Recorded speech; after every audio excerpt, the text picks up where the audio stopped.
Good evening. This Council Committee of the Whole meeting is called to order. We only have one item on the agenda today for this meeting. I will also note, though, that Council will be having a special council meeting after this, 15 minutes after this meeting, to discuss community relief options, and we've adhered to the Municipal Government Act and our procedure bylaw by getting 2/3 majority to proceed without advertising in 24 hours notice. So with that said, we'll start with Facilities of the Future. I believe we have a presentation. I'm just looking at the screen. It doesn't look like our screen is up. Oh, there we go. Thank you. City Manager Mitchell? Thank you. Through the chair, this has been something that we're really looking forward to presenting to the community. Staff has done a considerable amount of work on it and also worked with council on the direction. So we're looking forward to the discussion tonight, and I'm going to pass it over to Managing Director Stouth. Thank you, City Manager. Good evening, Mayor and Council. We're very pleased to be in front of you tonight with our Facilities for the Future report. I know this has been a long-awaited report. Council has asked where we are with this many times, and we are now here to show you the report, the options, and the sequencing that we are recommending. I want to acknowledge the hard work of our Parks and Recreation staff. James Will is here, our director, Scott Richter, our manager of business and innovation. Plus, we've got a crew of people behind the scenes in Parks and Recreation that are that have done a tremendous amount of work. We also have joining us online from Environmental Design Services, Dr. John Bushko, who's helped us put this package together. Tonight, you're going to see a presentation that talks about some significantly, or the possibility of significantly improved amenities for the City of Medicine Hat, recreation amenities for the City of Medicine Hat, and at the same time, we're keeping operating costs roughly the same. You're going to hear that this is a piece of an overall strategy to help influence our demographic projection, where we target people in the working age group, and with that, the youth age group, to explore Medicine Hat as a place to live and work. The sequencing and options that are recommended in the report are not cheap. They come with a $200 million price tag. But we have to realize ahead of us as we sit with our recreation facilities today that we have $50 million in front of us if we do nothing, just to upkeep our current aging facilities. We believe, have an opportunity to pursue some provincial participation in helping us achieve the recommendations in the plan. And of course, although the dollar sign is large, this plan is phased out over a long period of time, 10 years or perhaps more. So we've got a presentation for you tonight to accompany the report that was included in your council package.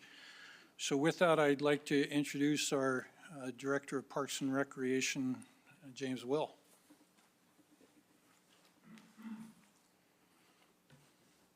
Well, good evening, Your Worship and members of council. To say that I am excited to be here to talk about this after the number of conversations we've had over the years would be an understatement. We are thrilled to be here to be able to talk about some potential opportunities for the community in upgrading facilities, be able to answer questions about the report that is available to the public, and certainly talk about sequencing and potential funding options and the impact to our community and residents. So with that, I will start our presentation.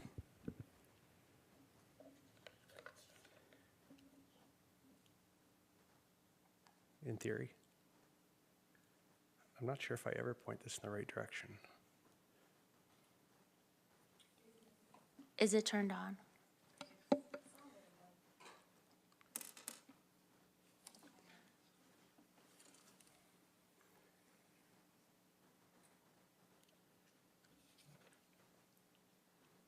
Okay. Apologies for the delay. So why are we here today? So administration is looking for approval for project initiation. So this evening, we're not looking for a capital budget amendment. We're not looking for a detailed approval for a detailed overview of what the plan is or architectural drawings or anything to that magnitude. What we're looking for is project initiation and direction on next steps, which includes market study and further engagement with the community and regional partners and potentially other partners as well. As we developed this report, we looked at a vision to help guide us to, as we were able to sort through or going through the process of sorting through different pieces of information around economic impact, financial performance of facilities, social value, health impact for placement of facilities. The vision we looked at was providing our residents with a network of indoor and outdoor facilities and amenities to meet our recreation needs that are built and maintained in a way that balances health, social, and economic values. In building this report, I want to give thanks to other departments that were involved with this submissions and providing information. It's certainly a collaborative effort. As Managing Director Stouth indicated, I'd like to acknowledge Scott Richter, our Manager of Business and Innovation, who will be available to answer some questions afterwards. John Butchko from EDS is online, I understand. And also from the Facilities Management Department, GIS and IT, our Planning Department, Corporate Planning and Performance, and of course staff from Parks and Recreation. I also want to acknowledge the YMCA, and I know that the YMCA is here this evening, and for their collaboration, their willingness to talk openly with us and to share information and just talk about what the problems are in the community when it comes to recreation amenities offering, placement of facilities, what that does to our memberships. So I just want to say thank you very much for the open and honest conversations that we had. It was certainly appreciated. So I want to provide an overview of what we'll go through this evening. Where council has seen this information previously, I will endeavor to be brief. The problem that we're trying to solve is where we'll start off talking about what we're trying to solve through the report. Engagement, so just a quick overview of engagement that we've done with the community, the values that we've determined, researching the current recreation landscape, so we'll talk about placement of facilities and some of the problems that we've identified with that. Analysis, comparing current trends to our values. The recommendation and potential options, so we'll go through what sequencing looks like and the recommended sequencing and next steps. So what problem are we trying to solve? The Parks and Recreation Master Plan, when we did engagement, it demonstrated a high degree of public interest in the fate of aging recreation facilities. We also know that there were 2 facilities that were closed down during the pandemic that remained closed for a period of time, and that was Crestwood Recreation Center and Moose Arena. But as we went through the master plan, we quickly determined that the master plan is too high level of a strategic document to make detailed decisions that are really about the bricks and mortar and the future of those facilities. So we needed to understand the values that must be applied to the problem we were trying to solve. We've identified a number of problems that we were trying to address through the report. So aging facilities. Our facilities are older and many cannot accommodate the demands and the needs of the users and patrons. So simply having an indoor pool does not allow us to address some of the needs of users of that. And as an example, we currently have 1,000 children that are waiting for swimming lessons in our community. The lack of availability of zero depth or shallow depth entry into pools severely limits our ability to reduce that wait list. Our plan, as an outcome, would address that. Spatial distribution. So over 50% of our population lives within the south residential sector, which we believe is underserved by recreation amenities in the community.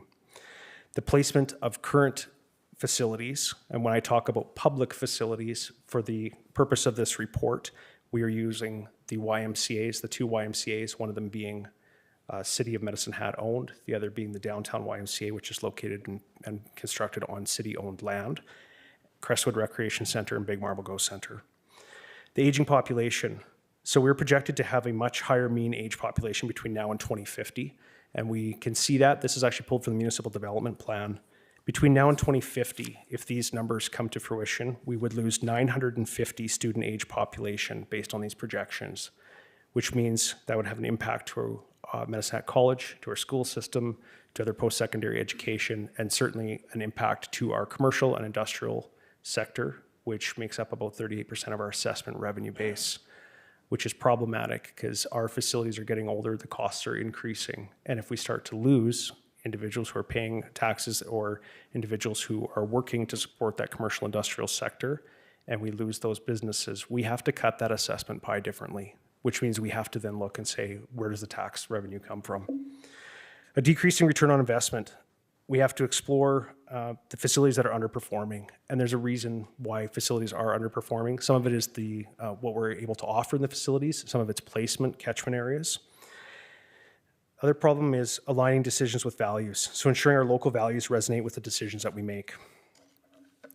What we heard through our engagement, in our master plan engagement, we had about 400 and some responses to our online engagement, as well as a number of pop-up events and open houses. We had over 800 responses to our engagement for facilities for the future, and it really just underpinned the thinking that the community really wants to talk about the bricks and mortar and what's happening with these facilities. So what we determined was there's a strong affinity for local swim facilities. So Hill Pool is a great example. So people love that if you live on the hill, you can walk to Hill Pool, but it also is a semi-destination type pool, although it is a pool that we would recommend that as part of the plan, we would see some upgrades for it. Indoor ice facilities do not necessarily need to be located within residential areas. So utilization of ice facilities is not as location sensitive as recreation facilities.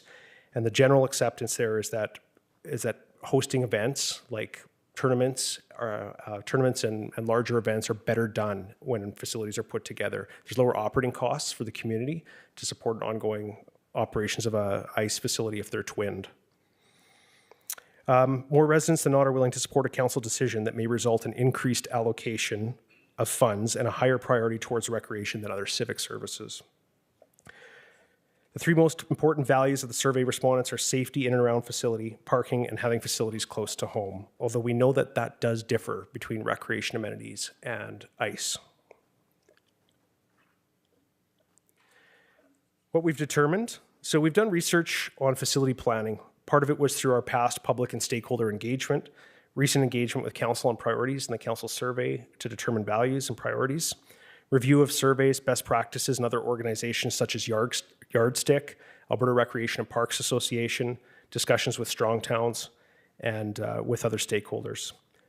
It was determined that decisions need to be made with a balance of considerations around social value, health impacts, and economic and cost impacts.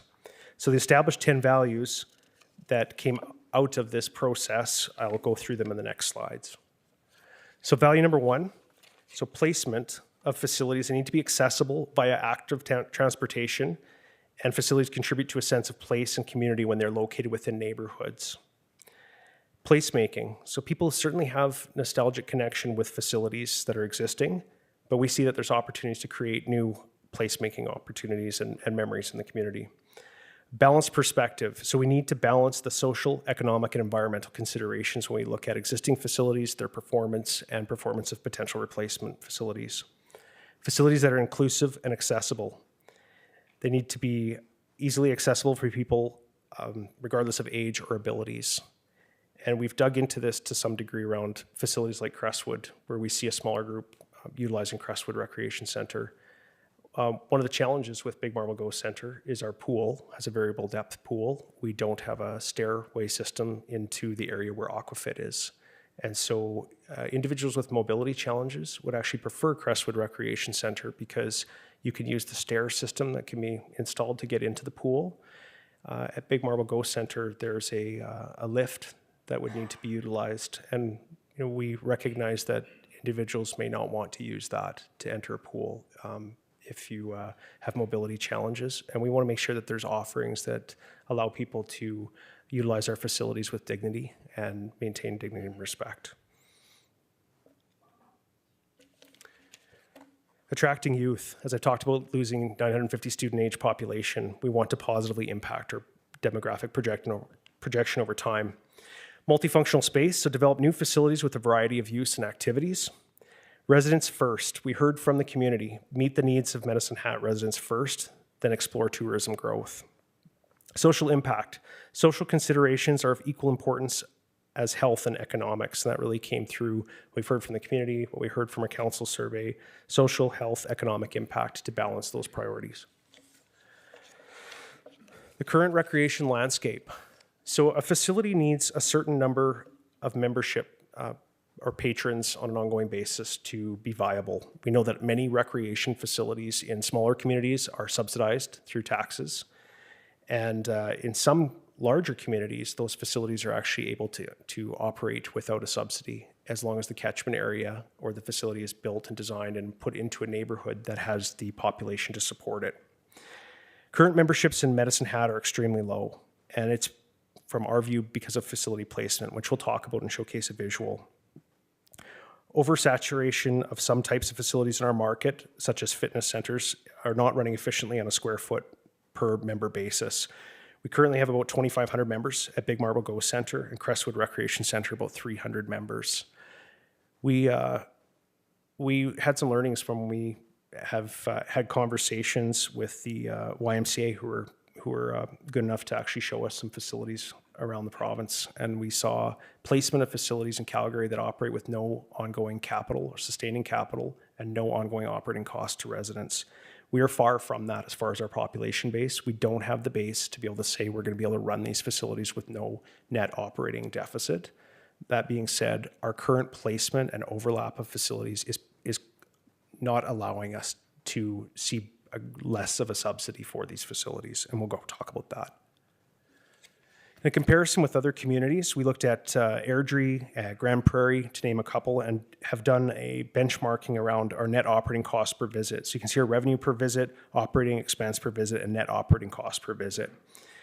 So Medicine Hat, Big Marble Go Centre would need to decrease operating costs by 15% or increase our utilization by 30%. I will say probably more than once in the presentation that we have capacity. Our facility is operating at about a third capacity. So Big Marble Go Centre could accommodate about 8,500 members, and we're running around 2,300 to 2,700 members, depending on the time of year.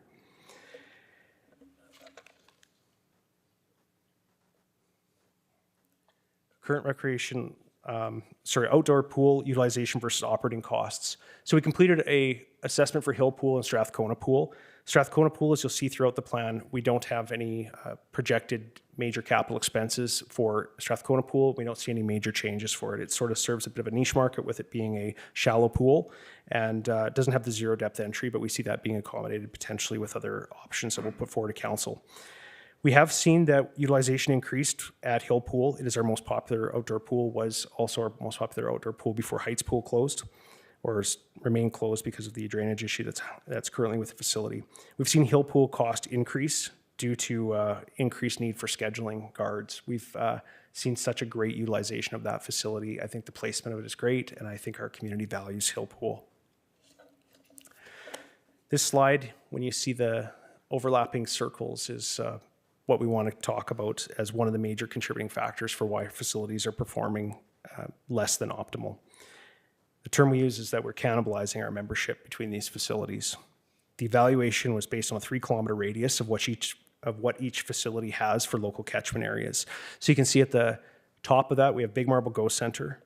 And for those of you who might be not able to see the screen, we have Downtown YMCA as the next spot on the next circle, Crestwood Recreation Centre, and then the Southridge YMCA, which is a City of Medicine Hat owned facility operated by the YMCA. The catchment area significantly overlaps, which is why we're stealing members from each other. We're creating a competitive area where there are too many options within a short drive. So what we need is less facilities to reduce competition and reduce subsidization, but having the correct placement of facilities across the community. Big Marble Go Centre membership is concentrated in the north part of the city. As you can see, this approximate locations for where our members actually are from. But if you look to the north of Big Marble Go Centre, we have a catchment area that will never be filled up because of development restrictions within that area. We know that Briar Run development will certainly help Big Marble Go Centre, Ranchlands development as that continues, but the north part of that catchment area will never be filled up. So 5 kilometer catchment radius, the image on the left-hand side of the screen. This shows 5 kilometer catchment area for Big Marble Go Centre. And when we said Southridge YMCA, just using a south side location that was approximate. And that does show that there are some overlapping areas, but that gives individuals in that area where you're maybe at furthest point from a recreation facility to potentially have 2 options within 5 kilometers. Again, you can see that a majority of our members live within 3 kilometer radius, but we used a 5 kilometer radius to showcase where some future developments, certainly on the south side of this community, and to show that we have the whole community actually within that catchment area of the proposed scenarios.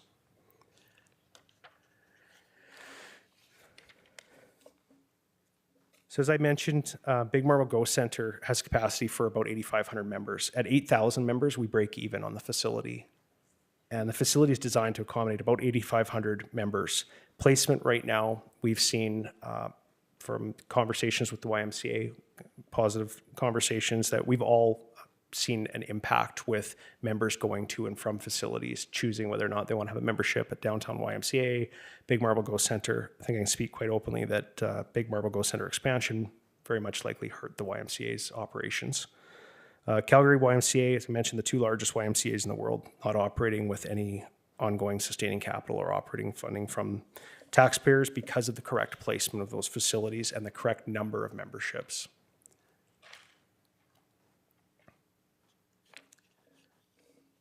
So Crestwood Rec Centre was, if we look at Crestwood Recreation Centre, as our utilization increases, we actually don't see a break-even point. We see Crestwood getting more expensive to operate, and there's a number of factors there, but that gets more costly to operate as we see utilization increase. My apologies, I skipped forward to this slide, so you've heard my Big Marble Go Centre statistics, but we do see that break-even point at Big Marble Go Centre for around 8,000. Current recreation landscape continued with percentage of subsidization with our major facilities. And we continually see Crestwood Recreation Centre with the highest subsidization percentage because we don't see a cost recovery that's comparable to Big Marble Go Centre or other facilities. We certainly know that the pandemic had a big impact on memberships and people's willingness to return. We have seen a strong recovery from memberships, but we certainly know that recreation did take a hit through the pandemic. We know that multiplex facilities come with a higher economic efficiency. We know that Kinplex operates at less of a cost than Moose and Hockey Hounds. So our current trends and placement compared to our values, and we have a red, yellow, and green. We've worked with our consultant around putting our current placement of facilities, current offerings against our values. You can see that we have some areas that we would hope for an improvement. We'll certainly showcase what we believe is the change in this as we look at what our projected or what our plan is, our recommendations and sequencing and how this does change. But at the values that I went through earlier in the presentation, this is what we believe is our current rating against those values that we've said our community wants to see a plan that's in line with this. I'll get into the options. So recreation facilities, we certainly looked at a number of options. What we would see as the recommended option is to consolidate to 2 facilities, obviously retaining Big Marble Go Centre in the north and develop a new Southside Recreation Centre with new amenities as needed. And we would see an indoor-outdoor facility recommended for the south side of the community. This report does not talk about placement. We would see that as a next step if we were to receive direction from council to move forward with that step. Park spaces. So we had a number of options at park spaces, and the report details upgrades to Samus Rotary Park Spray Park, developing a Heights Spray Park in place of Heights Pool that would be available for the community to utilize. Certainly longer term down the road as Briar Run and Ranchlands develop, there may be more of a discussion around is there an outdoor pool opportunity again on the north side of the community. The cost to repair Heights Pool, around $2 million for a facility that's insured value is about $2.5 million with the lowest utilization in that facility. Our recommendation would be move forward with a interactive spray park at that location and then potentially longer term down the road look at an outdoor pool. Echo Dale Regional Park swim lake enhancements. campground development, Briar Run sports fields development. We've seen sports fields we've seen sports growing like cricket in our community. We know that minor softball, we've got a number of youth in that sport that are finding it to be a challenge to get onto a field and be able to find time to be able to practice and to play games. So we see that as part of the recommendation. Outdoor pools.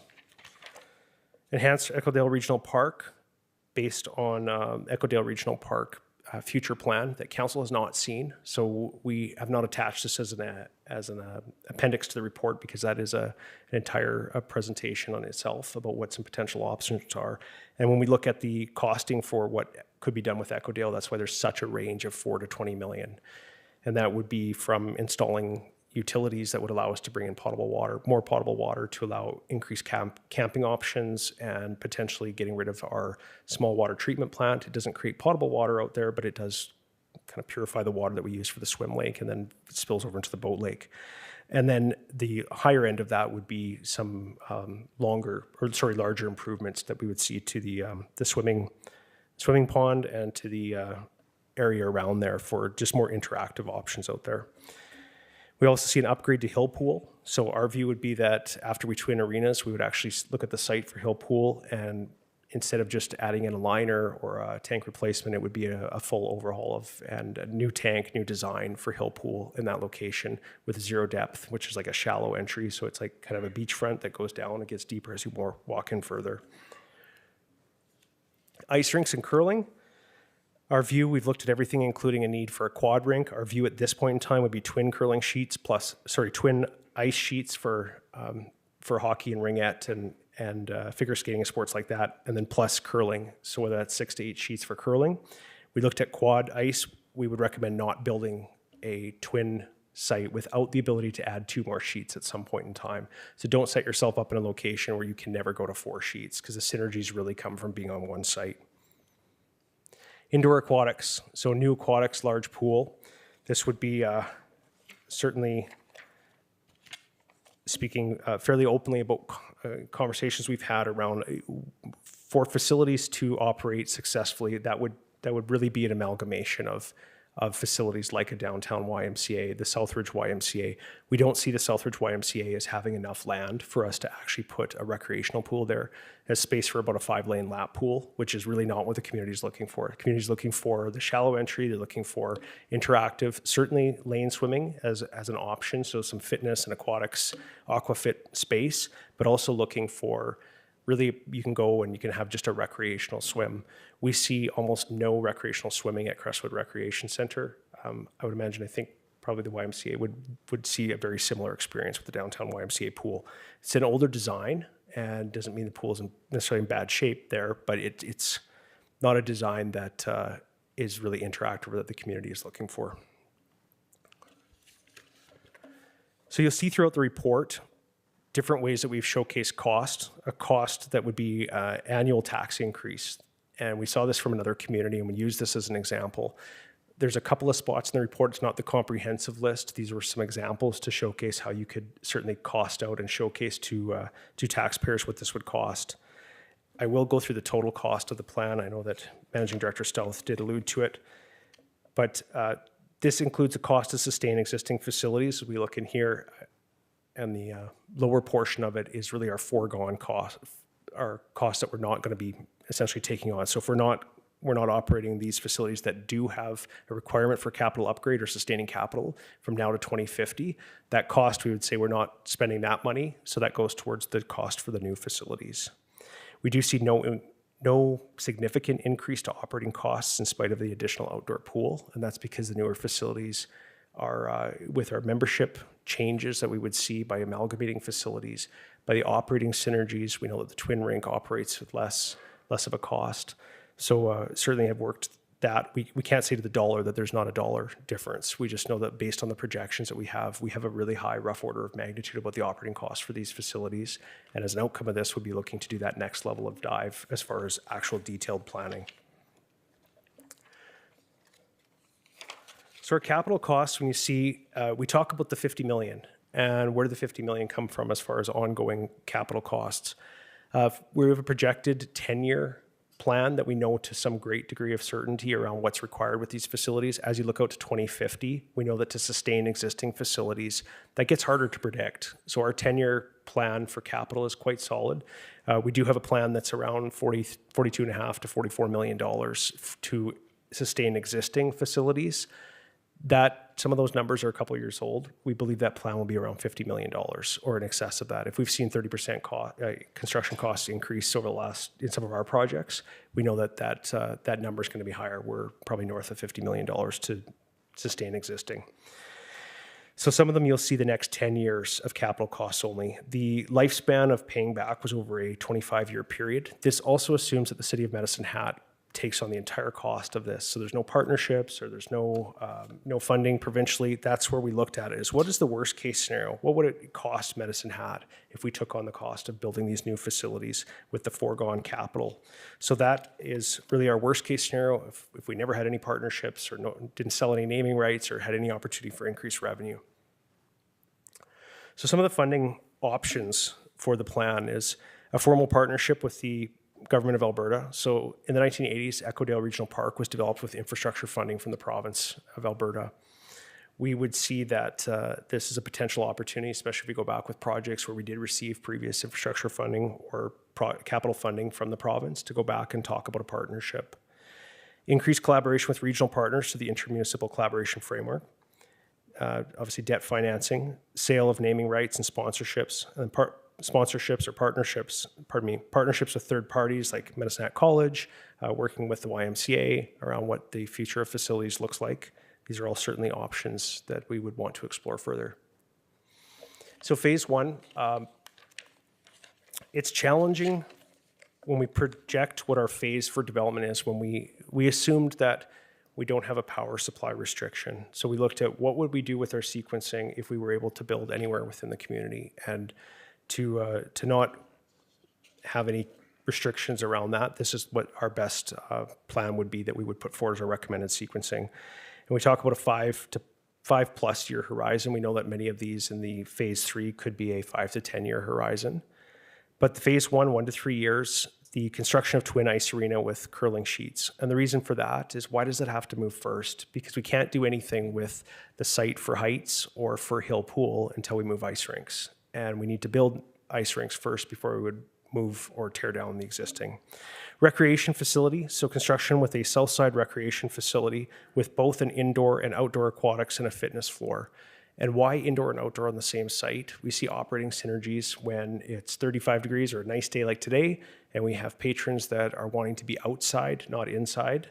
We would move our lifeguards, or whoever operates the facility would move staff outside. So on one location, you have the ability to actually change how your staffing looks on that. Right now, when we see increased utilization of Echo-Dale Regional Park, we can try to move guards sometimes from Big Marble Go Center and get them to go out there. There's obviously a cost and a delay to do that. So, and it's not easy to say, okay, now we've got patrons moving back in. We have to maintain a certain number of guards per patron in the pool. So that does allow us to be flexible. Echo-Dale Regional Park, the future plan. So implementation of the Echo-Dale future plan, certainly subject to City Council review of the plan. Again, we didn't want to muddy the water here today and bring the whole plan and go through that in great detail, because it's quite an exciting plan and lots of opportunities, but there's also a lot of things that you can say, we're going to pick these pieces of the plan. It's like building a Lego set, right? You can stop at some point or you can add on as needed. Hounds and Moose, we would decommission and demolish both facilities, and we do need those facilities to be out of the way to be able to fully realize what the plan would be for Hill Pool and for the Heights Spray Park. Briar Run Fields in phase 2, so development of quad ball diamonds and cricket pitch. That does address the growing need for cricket and an actual field for cricket players, certainly doing a great job of promoting the sport in our community. And also the youth softball, minor softball. We know that there's some challenges with available space. Strathcona Pool, we see no change to that. That facility is attached to the pool is attached to a facility that's in good condition, and we don't see a need for any upgrades for that facility at this point in time. Hill Pool in phase 3 would be upgrade to include zero depth, on-deck spray park, parking lot, new change rooms. It would be an essential complete overhaul of that site. Heights Pool would be decommission the pool and construct a spray park on site. The reason for those being in phase 3 is we need to, again, decommission existing and then, build new, decommission existing ice rinks, and then tear down before we can do anything with those sites. This really just to showcase at a high level what would happen if we initiated this plan in 2023 versus 2033. We know that the impact of delaying the decision does increase costs. We also see an increase in sustaining capital costs. We could maintain existing facilities. That cost not only goes up incrementally, I would say the cost really compounds over time. It becomes unaffordable for us to maintain existing facilities. We did engage with strong towns around the question around what about aging facilities and really the facilities that were not designed to be 100-year buildings. So the downtown, if you look at the courthouse, that is a 100-year building. That's the construction for that. That building is designed, looks like it should be around for 100 years. Some of these recreation facilities, including ice rinks, were built over top of outdoor artificial ice, and they were never designed to be a 50 to 75-year building or greater.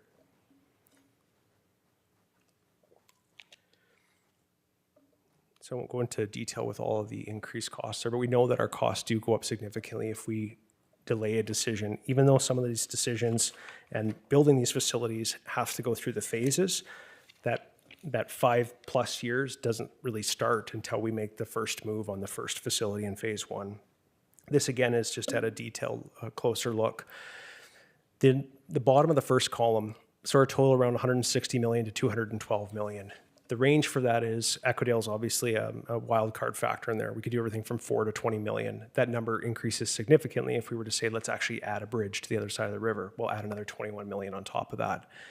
So that number goes up significantly. 160 is likely on the low end. It is, for comparison's sake, we would say 200 million, if we said the number is 200 million for new facilities, but we're going to spend a quarter of that if we do nothing.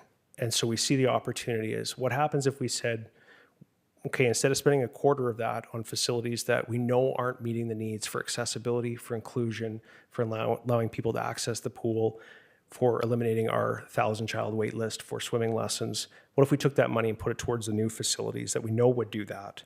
And if we were able to partner on other aspects of it, if we break this up into quarter chunks, we know that a quarter of it we're spending already on not doing anything. And so does that provide us an opportunity to look at a funding partnership for potentially a quarter of the cost? Naming rights, sponsorships, that number then becomes a lower number that is actually borne by taxpayers within the community over a longer period of time. Recommended sequencing. This is what we see our current state on the left, what we are projecting, and we've had people with a lot more knowledge than myself around social value and health impact and economic impact really go through this and say, how does this change the landscape when it comes to comparing to our values that we've said that we have in our community? You'll see some yellow, and you'll see a lot more green than we had in our previous, so our current landscape compared to our values versus what our projection is based on what we're recommending. It represents a balance though. So this represents, we're trying to balance all of the factors. We're not having everything green as we compare to, we can be all things to everybody in all of these values, but we're trying to take a balanced approach that we're not sacrificing one of our values for another. So next steps that we would see, further work with council to ensure that all information possible is provided to allow for informed decision-making, continued engagement with local residents and essential engagement with regional partners and other municipalities. We need a detailed market study. We know that they have been done in our community before, and so we would work on doing another detailed market study. And that really just looks at determining what your propensity to go and buy a membership is and what you're looking for in a facility. And that's important because when we talk about social value, there's a number of ways for us to look at how do you measure social value. And ultimately, one of the major factors is utilization of a facility. If someone values a facility, or you value a park space, or you value a recreation amenity or a concert hall, you'll go to that place. And when we don't see residents going to those places, it's difficult to say that that is in some cases more than nostalgia. I mean, we do see utilization has to be a driver for us, because when we talk about affordability, we can't afford to subsidize a facility at $600,000 without the utilization. Market study in hand, we'd have a clear indication of a service delivery model, finalize a location of proposed new facilities. develop a funding strategy that has a detailed outlook on financial requirements, and modernize and construct facilities while completing accessibility audits, social value evaluations, and health impact assessments to influence design for each major development. So I would say if the four quick points I would say as an outcome of this is the cost. We know $200 million to build new, $50 million or a quarter we're going to spend anyway. But our new plan sees an addition of an outdoor pool, a destination pool, similar to Henderson Pool in Lethbridge or Wascana Pool in Regina, with no major increased operating cost. The second thing is placement. So our current placement of our public recreations facilities is problematic and it negatively impacts our performance. The third is the design of our recreation facilities currently. Our sustaining capital plan of $50 million does not address things such as the 1,000-child wait list for swimming lessons because the existing design is problematic, and our $50 million we're going to spend does not change the design. We talk about $6 to $8 million or $7 to $8 million at Crestwood Rec Center. It doesn't change the design of Crestwood Rec Center. Population demographics. We need to positively influence the projected demographics to not only retain but attract youth to support our schools, college, post-secondary education. So again, what we're seeking today is direction going forward. We're looking for support to move to project initiation. And why do we need that clear direction is because we're going to begin to incur cost now at a significant rate to determine scope, conducting a market survey, determine potential locations, architectural design. This is where we start to actually incur the costs more than let's take maybe not a 30,000 foot look at it, but a 10,000 foot view of the problem. Now we're starting to get into what this actually would look like as far as size and scope, not based on comparables, but based on design. So I just want to say thank you very much for taking the time to review the report and allowing us to present this evening. And thank you again to my colleagues, and some of them are here, some of them are online. Thanks for your support in developing the report, and we are certainly happy to take any questions that you may have. Thank you, Director Will. I'll just give people a moment to put their names forward. Yeah, yes, please. I see Councillor Robbins has a comment. Go ahead, Councillor Robbins. She's ready to go. Okay. Thank you, through the chair. Just a few comments on the presentation and a few questions. I really appreciate the consideration for social and health values in this assessment and the work that went into developing this, because unlike plans in the past where it was, we need this one singular new rec facility, where are we going to put it and let's build it, this was a total view of recreation facilities in the community and having to stage it out, and I understand that was a considerable task. So thank you for the work that went into it for everyone who was involved, including the consultants. So I just had a question about, specific to Crestwood users. I was getting phone calls and emails today about it when people had seen the agenda for this. So would we continue to operate the existing facilities up until the point that the new facilities are ready to be opened? Through the chair, yes, that would be our intention. Barring any major capital requirement that would come, Crestwood, I would say, is a little bit on borrowed time. We may see a major tank issue. We know that if we just did a tank liner replacement, that could be a $3.5 million cost, just would sustain that for a period of time. A full tank replacement and some other structural issues to address is probably $7 to $8 million. So if we were able to operate that facility with, say, minimal capital, sustaining capital requirements, our recommendation would be is, yes, we operate that until there's a replacement. So we would want to have the facility constructor that has the same entry, like the stairs, and have an actual replacement for Crestwood Rec Center. Okay, thank you. Yes, because a few things that I've heard from users there was what you've already addressed, is that at Big Marble Go, it's a single level pool and it's difficult for some users.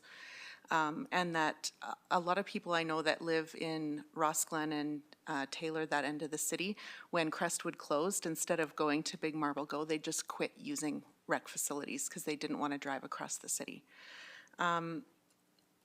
The other thing is I appreciated the recommendation for the 2-sheet rink with curling versus the 4-sheet to start. my concern is putting all our eggs in one basket. If we were to have only a singular facility in the city and something were to happen like an ammonia leak or a fire, and then suddenly we have access to no sheets of ice or curling at all. So I think that's a good kind of a stepping stone on that one as well. And I think that was all I have for now. Thank you. Councillor Robbins? Thank you, and through the chair, thank you, Director Will, for the presentation and for the report itself. If I highlighted a lot of it, but I didn't have any questions coming out of it, which is unusual for me.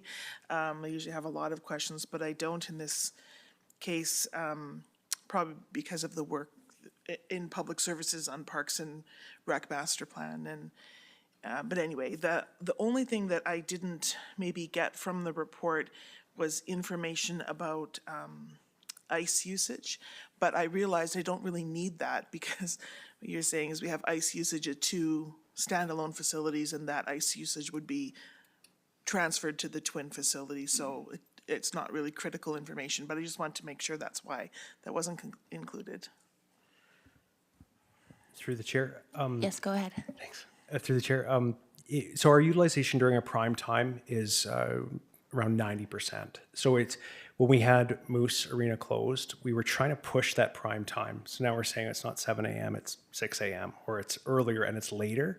And so you can accommodate more people during the middle of the day, but people don't want ice in the middle of the day. They want to go after work. They want to go when their kids are out of school. And so we're not building capacity by twinning. We're making it more efficient. It's easier to operate. You can have operating synergies and less Zambonis and things like that to be able to operate the more ice you put together. But we're not building capacity, but we don't see a need for a reduction either. So it does allow, we'd say, make sure we choose a site that allows us to add a third or a fourth on there. As our community grows, as sports change, maybe there's a need for additional ice. We just don't want to put it on a site that would say, we built 2 here, now we need a third, and we got to find another site for a standalone ice rink. If I may. So I've said this many times, and I guess I'll repeat it now because this is really the subject. I travel into different rinks throughout the province, so I've seen many different models, from an old barn that has frost on the inside and everyone's bundled under blankets to, state-of-the-art facilities, certainly the one in Lethbridge. It's not it is Cavendish Farms now, isn't it? Yeah. I've been under the other name as well. And so I was very curious about that one because I spent a great deal of time there about how it was funded and how it was phased out. There's a lot of information in the City of Lethbridge website about how that happened and the amount of, the number of years that it took. For me, I think Twin Ice makes sense for all of the synergies you're talking about. I have been paying attention to how many people walk to their local rink, and I have not seen any, although I have been looking out for them because somebody suggested nobody walks there, and I said, I don't know that till I start looking, and I hadn't seen that. On the flip side of it, I live in the Flats, and so Strathcona Pool is in my neighborhood. And many of my neighbors and myself, my kids have spent many happy hours in the pool until they were a certain age. And then the pool was sort of, once you outgrew the water slide there, you couldn't really do much after that. And so you see a lot of younger kids and families, one, because it's warm. So if you have a little baby, it's a comfortable pool for them to learn to swim and get used to the water. And so the idea of walking to an outdoor pool where you can meet your neighbors and have that be the hub of the neighborhood is important to me. That's a value that I have. Or whether it's a park or a pool, but in Medicine Hat it's hot. And so I happened to be in Lethbridge last week again. I'm not moving there, I just happened to be there for reasons. And on a very hot evening, we decided to go to Henderson Pool.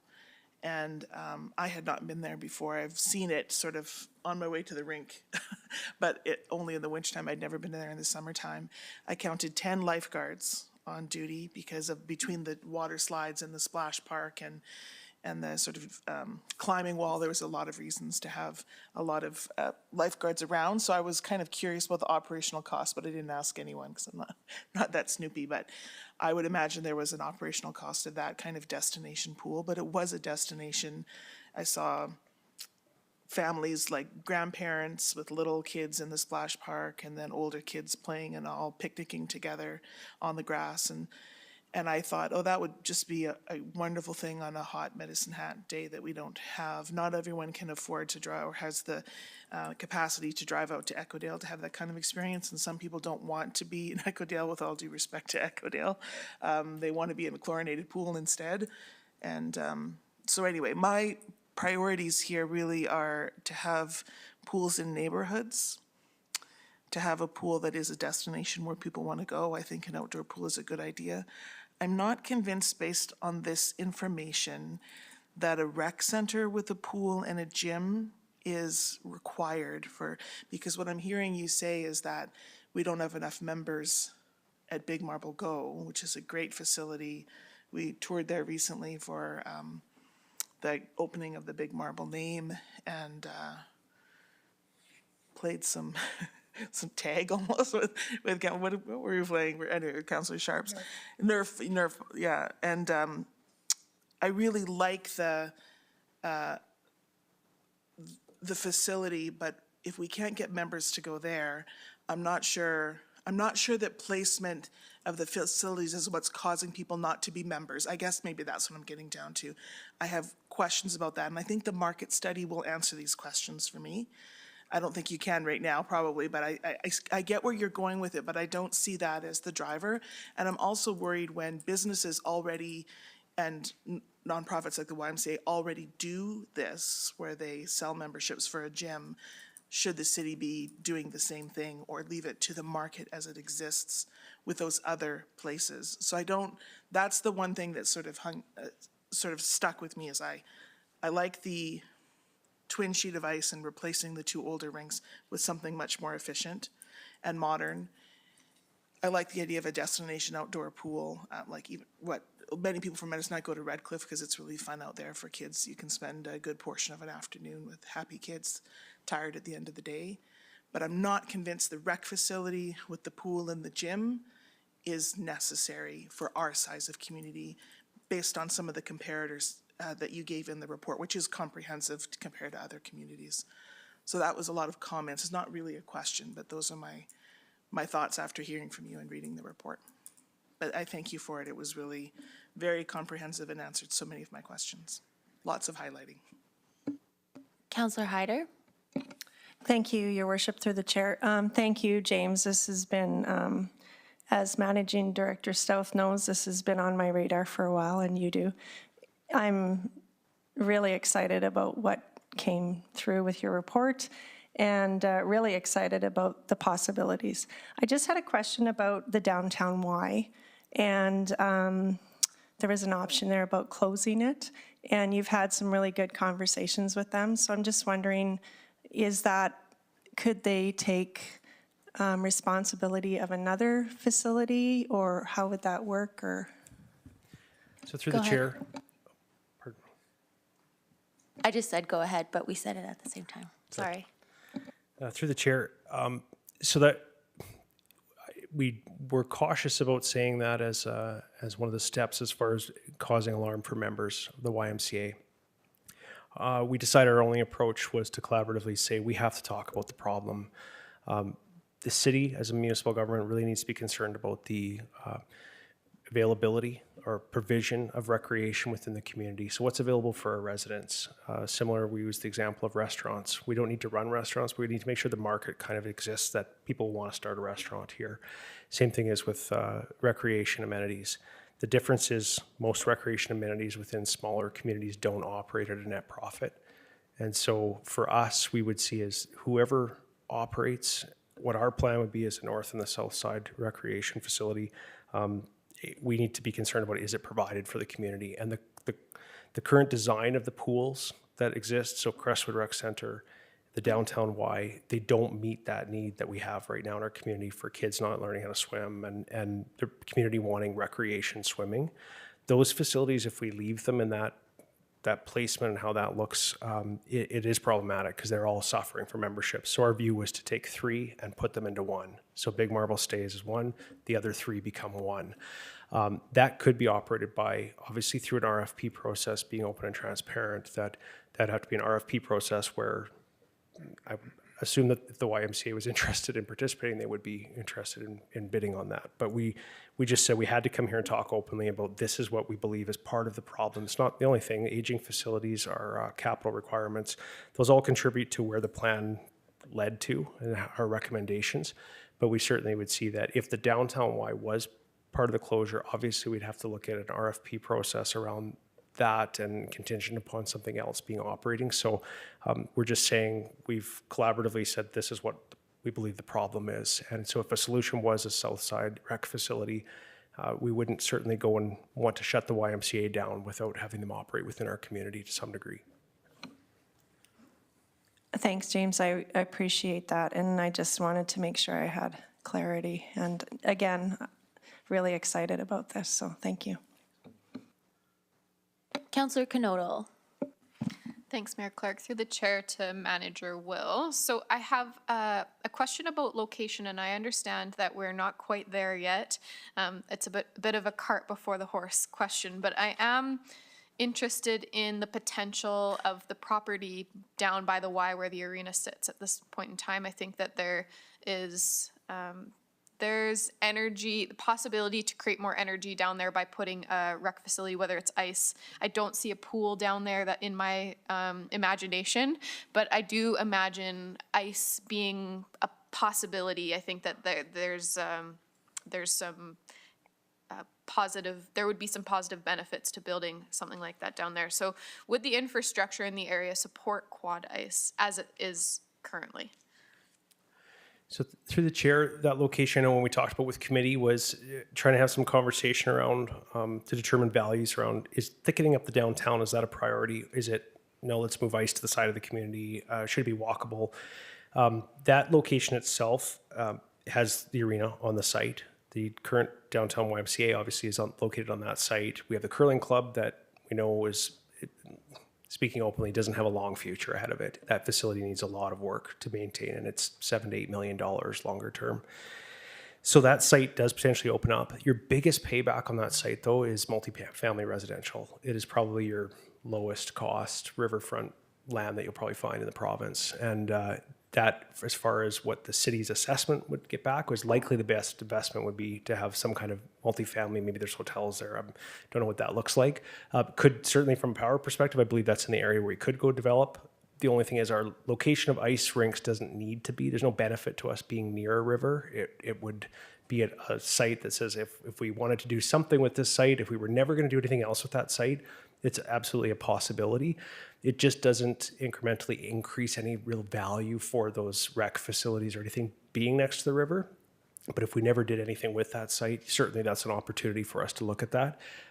Our view would probably be go and do something else with that site. You got prime real estate there. Can I continue? Okay. I appreciate that. I like the logic. It makes sense to me. Obviously, it's more of a, like I said, kind of that imagination of what would it be like if. So I appreciate you answering that. Thank you. My perspective is that I like the logic and the sequence of we can't close any old facilities until new ice is developed. In my mind, having 4 sheets of ice would be ideal. I do appreciate Councillor Van Dyke's question about putting all of our eggs in one basket. To me, that's not as much of a concern, but I like the idea of getting started with ice. To me, it even seems like a simpler build than a pool. I don't know if that's correct or not. And in regards to second priority would be a facility in the south. I do think that having a gym and some fields within that space would be an asset, but I don't know what data says, so you could lend some information to me. And I do have a question. We're talking about the downtown Y being affected by these changes. What would happen to the Southridge Y if we were to build a rec center in the south and we have this big new beautiful gym? Would there be some, I would imagine there would be an impact on them in regards to catchment and membership as well. So has there been any conversation about that if we were to build in the south? So through the chair, So it's a great question. We would not see the Southridge YMCA location existing as it is. We would want to dispose of that. So if that's to one of the school divisions, or Public Board of Education, the Catholic Board of Education, potentially, or dispose of it in a manner of that it could be developed into office space or community or social services out of that site. We would never want to build an indoor pool without a fitness space with it, just because the cost to develop fitness space is quite cheap compared to a pool, because it's essentially wide open space with rubber matting and no walls around it other than the outside walls. So that we would say don't operate the Southridge Y there and then go build a pool somewhere else. The reason why the indoor pool is part of the plan with the rec center replacement is for accessibility of existing facilities. And we know that the YMCA has a downtown capital plan in place or campaign. They're working on upgrading their facility downtown and they do great work. But as the facilities are older, they're less accessible. And so people getting into existing pools, we can't change that. We can't make a zero depth entry into Crestwood Rec Center or into the downtown YMCA that resolves our wait list for our children that are waiting for swimming lessons. It doesn't improve accessibility for people getting into those pools as well. So we would see the Southside Recreation Facility being a replacement for the Southridge YMCA, the downtown YMCA, and for Crestwood Rec Center.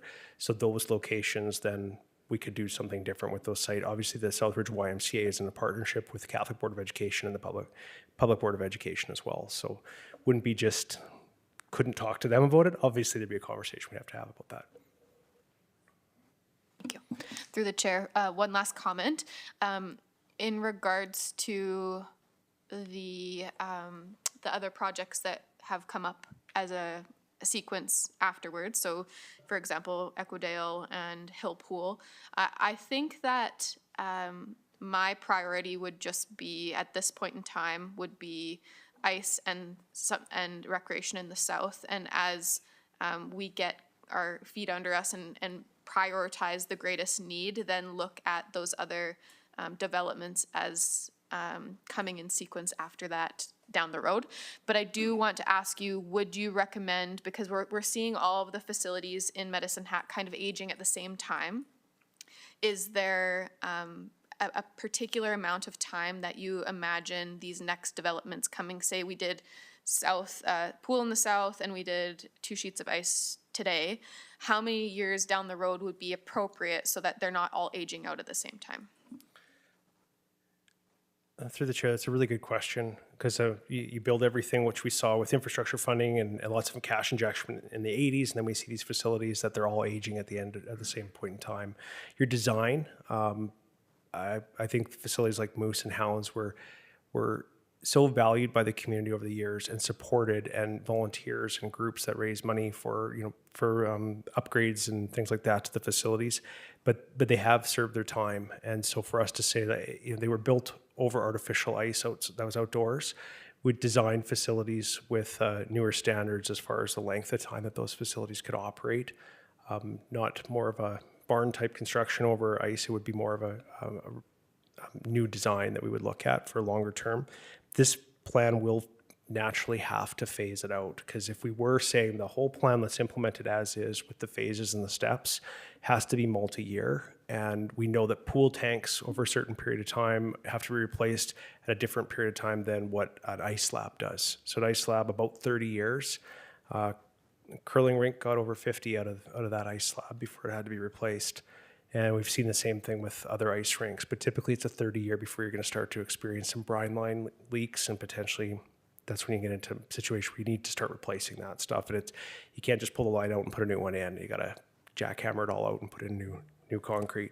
So we would look at design as being an important part about longevity of facilities, efficiency of facilities, environmental impact of facilities. And think about the courthouse example, right? Built for 100 years, and you could see those facilities side by side. You could look at an older ice rink or an ice barn, kind of a construction that has served its time, but we could construct facilities that do last longer and still are efficient. So the problem is, because they were all built with all that funding back in the 80s, and that's where, okay, let's start building these things for the communities, that we really are facing everything that is intended to hold water doesn't hold water like it's supposed to. Facilities are aging, and every time we turn, there's more capital expenses. And some of these are not in the plan, because some of these are like ice plants and stuff don't last as long as they used to. We thought they'd have a 15-year lifespan on them, and now there's an 8-year lifespan on them. So those things do, that $50 million capital plan, that might be 60 million. It might be more than that. So we're trying to do the best we can with, we had a liner that was leaking out at Echodale, and we never thought that was going to be the problem when it was put in years ago, right? So everything just happens to be happening at the same point in time, and that's why we've paused and said, should we keep putting money into these things that are the next year it's the next thing that happens, or should we actually look at a comprehensive plan? And the comprehensive plan allows us to go to other partners and say, this is what Medicine Hat needs. It's not this is what we need now, but we're going to come back in 3 or 4 years. This is what you need for the future for our community. So, we could certainly try sequencing things as far as, what's going to last the longest, but we do feel our plan and the sequencing is what makes most sense for the community. Councillor Sharps. Through the chair to Director Will, I'm going to apologize in advance. I had a list of questions and then I kind of tore some out and put some back in, so I might be jumping a little bit. Okay. A quick question about when you're talking about closing current facilities or shutting them down as we build other ones. Is there a plan what to do with that land? So we're going to demolish these buildings, and what is the plan for these lands? So through the chair, so it's a good question. When we look at the 2 ice facilities, we would see that site as expanding from what it is. So Heights having a really interactive, free to the community. So people on the north side of the community can go to Spray Park and not without having an outdoor pool on the north side. So they have accessible Spray Park. Hill Pool, if our plan was to put a 0 depth entry into that, or the shallow entry into that pool, we need that site. So we wouldn't see housing going in that site or any other commercial. We would really need that site to be an expansion. It also would get vehicles off of the road with the footprint where Moose is. So we could have a parking area, we can expand, we can move the change rooms without having to cut all the trees down in that area. So that does allow us to do some of those sites. Crestwood Recreation Center, we're on the edge of park space, school site. That's less clear. We know that if you leave the facility for a long period of time, you don't realize any savings from it. And you eventually say, well, do something different with it? We've looked at some options of, do you fill the pool in? Do you concrete the pool? Do you turn it into something different? The facility does need work though. So, as a pool, that pool is going to come to end of life sooner rather than later. And the $3.5 million just buys us some time. And we have a projection for Hill Pool to put $1.2 million into Hill Pool in the next, I want to say several years, the next handful of years, it will need $1.2 million. That's a liner. That doesn't buy us any, that just buys us some time. It doesn't change the tank. At some point, we'll need to change the tank. So those are the compounding costs that start to go, because it doesn't replace anything. It's a liner replacement. It just buys you a certain amount of time. So those sites, we would see really Crestwood Rec Center as a need for what happens with that site. Southridge Wide doesn't really present an issue for us with that, because we wouldn't go do anything with that other than potentially dispose of the building. So either sell that to, or some kind of trade, or what that looks like, a land acquisition trade. And also, I think with downtown YMCA, that's part of the larger, what would happen with that site. We know we have an arena on that site. We know we've got, is there potential interest for development or not? Does that change the picture, what that looks like if you open up where the downtown YMCA site is, but also curling? So we have curling on that site, and that footprint changes as you start to say, let's open that up. So that we see as your best bang for your buck would be multifamily residential down there. And that would be, you'd see a greater payback than we would with a rec center there, but recognizing accessibility and might be a draw to a downtown area, you could certainly look at that. Like, there's lots of options for it. Also think the positive thing is where you do put rec centers, you can put things like hotels and, certainly with multiplex facilities or a twin ice rink that has the ability to go to 4. It's a prime location to then say, go build the hotels in that location as well. Perfect. So I guess one of my questions, kicking off from your question, is also, so let's use Crestwood, for example. Is there any value, and I'm sure you've already thought of this, but is there any value of, like, instead of redoing the liner in the pool, refilling it and using it as courts? Because I know that I personally do not have children, but I hear lots of my friends complain about can't get volleyball time, can't get any kind of court time anywhere in the city. So does that meet a short-term need while we're building out bigger facilities?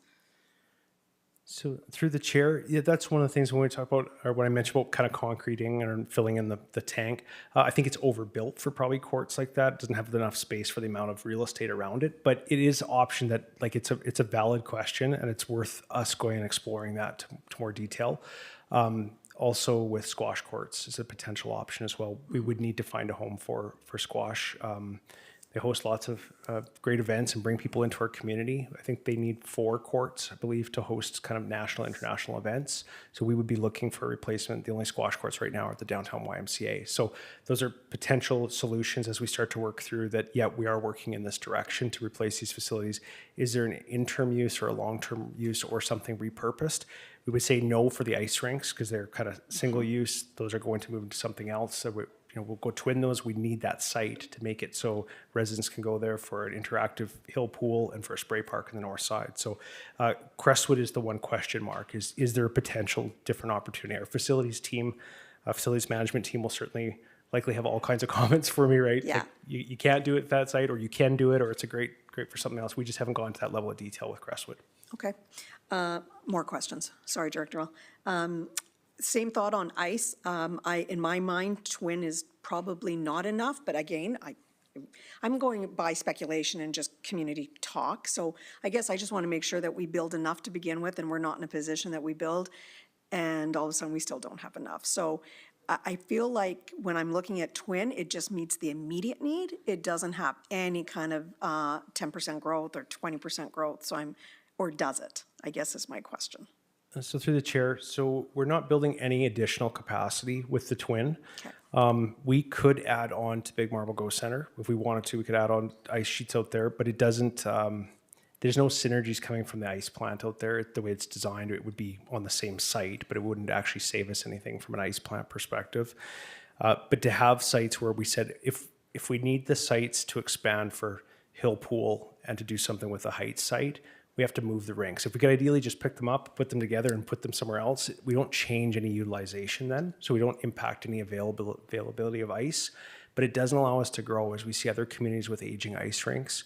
And obviously with the Hockey Academy out in Dunmore.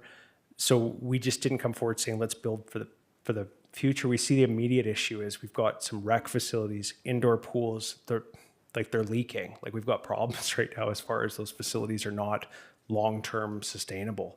When we look at ice, just don't ever put 2 where you can't add 3 or 4. So that's what we would recommend. Even starting with 2 allows us to say, okay, we can host tournaments here. We could start with 3 and look at partnerships. That's where the regional discussion would come into play with Prairie Rose School Division. I know with the Hockey Academy there, with the surrounding communities and through ICF, is there ability for us to do 4? The location of that, is it north side, is it the edge of the city, is it potentially in the county? Like, there's lots of options for ice. We know that there, as I mentioned, the utilization is not location sensitive to the same degree that rec centers and pools are. So that was one of my questions. Has there been any regional partnership conversations, or is that secondary to council approving? So through the chair, I would say we've had at high level, we've had a couple of ICF meetings, Intermunicipal Collaboration Framework meetings. Some of those individuals are no longer there because we've started this process quite some time ago. We've had some conversations around potential locations for things like ice with, there's sites that potentially could work. I mean, you look at north side of the community, you could look at the Messinac College site, you could look at lots of different places for that. I would say it's really important to get the rec center site right. Ice is secondary important to get that site correct, because people do drive to those sites. People are driving out of our community right now, half an hour out of the community, they're going to utilize ice. But so if it's in this neighborhood or this neighborhood, we would actually say we have more complaints around the placement of existing ice within neighborhoods, noise complaints, parking complaints. Believe it actually be, I would believe most people that live adjacent to those would say that's a better thing to have that site more, a recreation site like a pool or a spray park or something, rather than having the parking there for ice rinks. But that's what we hear quite a bit actually, as far as the complaints that we deal with in our department. bylaw and with police from my understanding, so. Okay. Told you I was going to jump a little bit, right? So if you got approval from this council and you got the thumbs up, do we have the power on the south side to execute? So through the chair, so sequencing, we put together the ideal sequencing based on, we said if that wasn't a restriction. I'm not able to speak to the timeline of what that would do for us as far as how much it would delay certain aspects of the plan. It's so location sensitive, right? So if we said, oh, everything's going in this spot, we might not have a power restriction. Some new facilities do actually take less. They're more efficient than what existing facilities are. So there may be actually a replacement of two may actually be a power surplus back than what we're drawing on two independent. Nice. Okay, so I hear lots about with this rec facilities. I'm almost done my question, sorry. I'm hearing lots about rinks and I'm hearing lots about pools. I'm not hearing anything about soccer, football, volleyball, walking tracks. We have an aging population. I think we all heard it last year. A lot of this elderly, I'm one of them, would really like some indoor walking tracks, things that are a little bit safer in the winter, keeps us active. Is that been given any consideration? Through the chair, you're correct. I've talked about the high level. I've talked about, but when you get into design, that's certainly things like, we know we have a walking track at Southridge YMCA. So again, a city-owned building that's run by the YMCA. We know that's valued, that's heavily valued. The track probably needs some upgrades to it. So to see a replacement as a potential option with an indoor facility, that certainly would be part of that design and the market study and determining what do people want, what do people need. Soccer fields, one thing I would say with sports fields is we when it comes to rectangular sports fields, we actually seem to have a surplus of those that are not as utilized at prime time. We have some availability on those sports fields. When it comes to diamonds and it comes to like we're minor softball, so I'd say a predominantly female-dominated sport that have had less opportunities to play on premium fields. And we see that, let's address that need. We've got a growing group there that's 600, 650 that our limiting factor is running out of fields. And we can't schedule them on weekends because they play consistently throughout the week within house league here and then out of town. So there's real challenges. We can't just move groups like that to the weekend. We can provide some incentives for some groups to play ball on the weekend, but it's not going to move everyone. And you can't move everybody to daytime ice because you got free ice, right? People are at work and they don't have the ability to go. So then you can't move those groups. But cricket, groups like that, we certainly see that as Briar Run has a ton of availability for us to potentially look at placement of that. We also see that Briar Run maybe potentially sees faster development than the south side given some of the power challenges. So probably a prime location for us to look at field development. And then those sports right now that I think are maybe undersupported, would look at putting some attention to those through field development there. That's fantastic. I know I was watching Cypress County Council probably about 6 months ago, and I was shocked to watch a ladies team from Medicine Hat looking for funding from Cypress County to play ball out there, and I was like, what? It was mind-blowing because they couldn't get anything here. So, I mean, it's great that, you know, they're expanding, but it made me a little sad that they couldn't get anything here. So I actually reached out to them and said, why? Why are you going to Cypress County? Because there's nothing available. So I just thought that was super interesting. I had a question about pools. And again, this is a rumor, Director Will, so I don't know if it's accurate. Do we have a different standard for instructors than the rest of the province? So through the chair, are you talking about qualifications or what we teach for lessons? No, for qualifications. My understanding, and I could be absolutely wrong, my understanding is that an instructor can come here from Calgary, go teach at Redcliffe, go teach at the Y, but they cannot teach for any of the city facilities unless they take additional training. And my question would be, why do we do that? Through the chair, I believe there is a different qualification that we have in there, and I'd have to look. I'm going to actually ask Scott. So Sure. Scott's acted as a recreation manager previously as well. Yeah, thanks for the question. Their certification are done through the National Lifeguarding Society, and typically in water parks, such as Big Marble Go Center, they actually do, or we do require that the lifeguards have a water park certification, and that could be the barrier. When we have guards teaching at Equidale, we have a waterfront certification that we ask for, and those also could be the deciding mechanisms that the qualifications differ on. But other than that, a lifeguard is certified through the National Lifeguards Association. I'm aware, I was just talking to somebody in particular last year that had tried to come down here and teach and couldn't because they needed this additional, but they couldn't even get the courses to teach the additional. So I think all the additional facilities are great, but I think we need to circumvent some of our own, get out of our own way sometimes on some of these issues. Because if they can teach in Calgary and they can teach in Cypress County and Redcliffe, I'm struggling to understand why they can't teach here. And sometimes we don't just change policy or keep up to policy, right? Yeah, and through the chair, the teaching instructor portion is the Starfish, Starfish Right. Canada instructor program, and that is a different certification than this, than any other community in Canada that we're aware of right now, with a few exceptions. And so why do we have that? What's our Red reason? Cross eliminated their swim instructor courses, and we had a choice to go to Life Saving or Starfish, and Starfish was a better developmental swimming lesson for children, so that's why we chose that one. Okay, and do we have lots of people, like, where, is that offered all over Alberta? It's just starting, yeah. Okay, so We're a that lea- could be part of the we're a problem if they leader, can't yep. even get in? You bet, yeah. We're ahead of the curve, yeah. Okay, I think I had one more question. Can I have an indoor golf simulator someplace? No? Okay. It was worth a try. And I think that's all I had. Oh, no, I had one more. Operational costs. When I was looking at your presentation here, are these operational costs based on in-house or privatization? So through the chair, so we use some average costs. Again, the next level of detail, like I would say, we're within a plus or minus whatever % of accuracy. It really depends on what your size and your footprint of your facility is. If you build a smaller pool, you need less guards. And so we've looked at kind of average costs. We did look at some city salaries in there. I'd have to go back and determine, we didn't use lower cost than what the city would use. So that allows us to look at a comparable, whether it's city staff running a facility or if it was contracted out to a third party. We didn't say operating costs were lower because we felt someone else would do it cheaper. Okay. That makes sense. Yeah, it does. So as we get closer to it, though, will we reassess that? Through the chair, yeah. So we would look at detailed costs for it. The comparisons that we looked at were, this shouldn't significantly change our operating costs, even with the inclusion of an outdoor pool that we don't have at this point. Okay, that's all I had. Thank you, Director Will. Councillor McGrogan.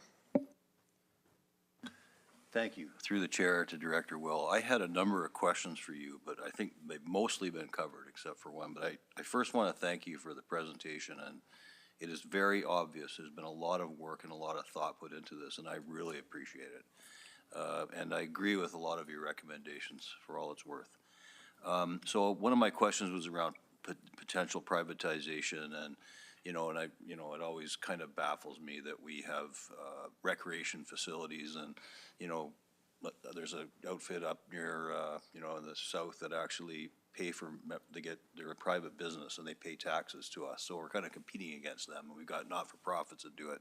So it'd be really nice to sort that out. So I'm glad you're thinking about it and trying to find, I guess, the right spot for where that would land to serve our citizens, but also serve the businesses that are trying to function in our community that offer some of the same services. I like the twinning with the potential for 4. I think that really does look at the future, so I'm very happy to hear that if we get a site, it's going to be big enough to actually facilitate 2. We didn't mention the Kinplex at all up in the Medicine Hat Exhibition and Stampede grounds, and I'm wondering where that might fit into your plan. So maybe I'll just make that a question, and then I'll go on to a couple other points. So where do you see the Kinplex twin facility in our future? So through the chair, we don't see any changes to that. That would be existing. If you could, like I would say, if you could pick up the 2 rinks, you could put them right beside there. You could put them at another location where you could continue to add.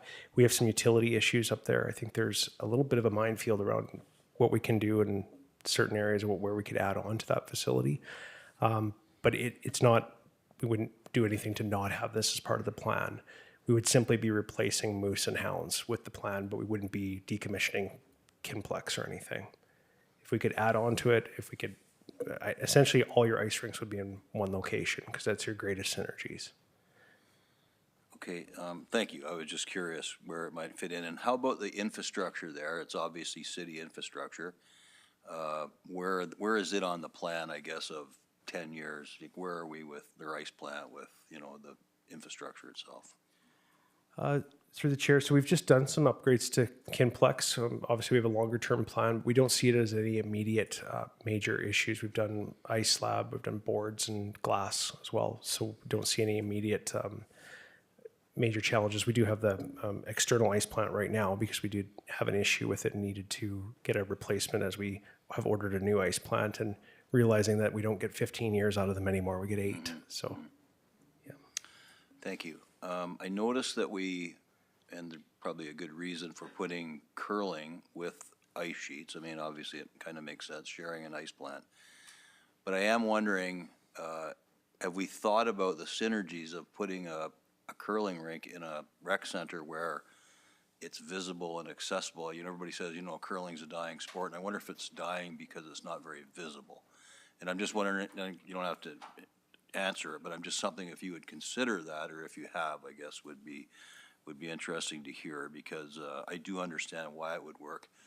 I really like the conversation. One of my questions was around partnering with county, with, you know, towns that are around us, and looking for some synergies there and some cost savings as we develop further into this. And I have asked Managing Director Stouth in the past about how we're developing the land that we're going to be abandoning for our rec facilities, and I think you've answered that fairly well, though I look at that height spot up there and I think that's an awful big chunk of land for a spray park.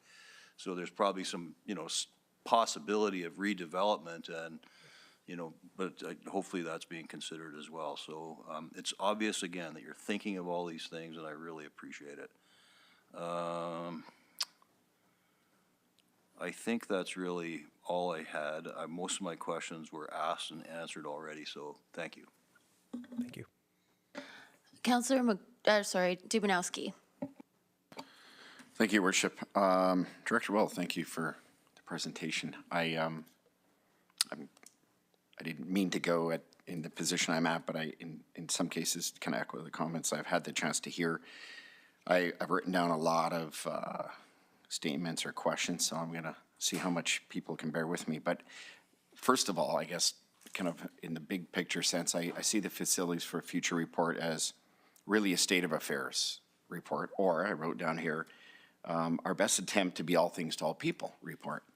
And I'm not trying to be cynical, because the truth is, as we evolve this conversation and what's led up to this, we're attempting to be all things to all people, because that's the nature of community, and the makeup is diverse, and the needs are equally diverse. So, so part of me thought, and I'm going to say something, and I'll backstop it with a intended comment, but others may be tuning in and going, so this is it? This is all we've got after all this time? Like, where are we going? Get ready, get going.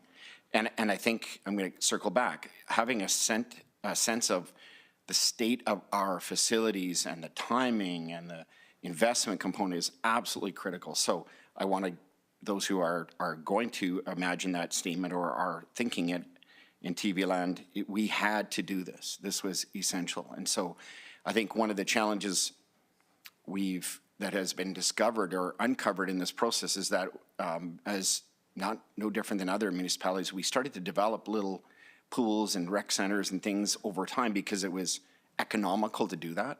What we're doing now is saying, okay, we've got the big picture in place. We know what projected costs are going to be to maintain, or in a staging or sequencing component, maintain. But here's the ultimate cost. And so when we hear 200 million, you can't help but sigh. It's astronomical. Now, you did say 50 million if we do, and I'm not going to say, I'm paraphrasing, if we do nothing. In other words, if we just keep going, we're going to be investing 50 plus million. So that's a good context to start from. I guess for me, obviously the next steps are, what is the project, how do we get the project initiation going? And within that, embedded in that, of course, are the sequencing components, the sequencing, not just what's laid out here, but based on what outcome ultimately. So it's almost like chicken and egg at the same time. Some of the conversations have been initiator questions around partnerships. I know that comes, but you know, is there any opportunity for any of this to be done by private sector in totality? I know for many years sitting around here, we've had people talk about ice sheets or creating these, you know, tri or quadplexes, or looking at a 3P. 3P, is that a dead concept? It kind of seemed to have its life many years ago, and I haven't heard much lately of it, but is there opportunities for that? What about, as has been asked, neighboring, our neighbors, I'll just say that, and their potential to contribute? And then, of course, provincial and or federal funding. There's so many layers to this, and it's hard to imagine, as much as it took to get to this point, what is the sequencing of those before we can even identify and move forward with a project initiation. But so I heard our comparison to Henderson, and that's okay. And I've heard it. Frustrates me, if I'm going to be honest. But I don't know what that cost was in total or otherwise. But is that the benchmark that we're looking to or toward? Because one thing I've learned over the years is everybody wants to build, and then they go, okay, they've got it. We got to do something better. It's got to be a little bit bigger, or it's got to have this in it. And so, is that the minimum? Is that the comparable? Is that just an example? And we want to do something more creative than that. But the whole aspect of delaying construction and development. So there's the 50 million if we do nothing in a sequencing of repair or replacement, and then we're going to have to get to this point at some point. So what is the costing, the real time costing of delaying any kind of an initiation of sequencing similar to what's in the report?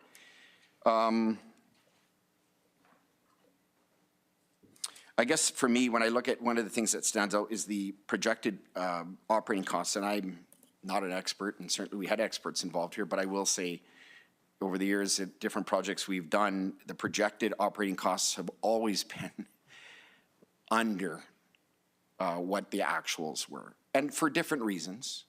But when I look at some of them, and I'm not an expert, but I'm a little surprised at how low some of them are. And it worries me a bit because I know the long-term operating costs are what sink a municipality or challenge a municipality. Building it, you find the funds, and if you have the funds, you build it. Whether it's partnerships or otherwise, but you build it, and then it's the operational costs that can really challenge a municipality. So I know that would be fine-tuned, but it stands out to me that some of those projected operating costs seem low. And then within it, the percentage of debenture versus cash. I'm going to call it cash, like when you go buy a car.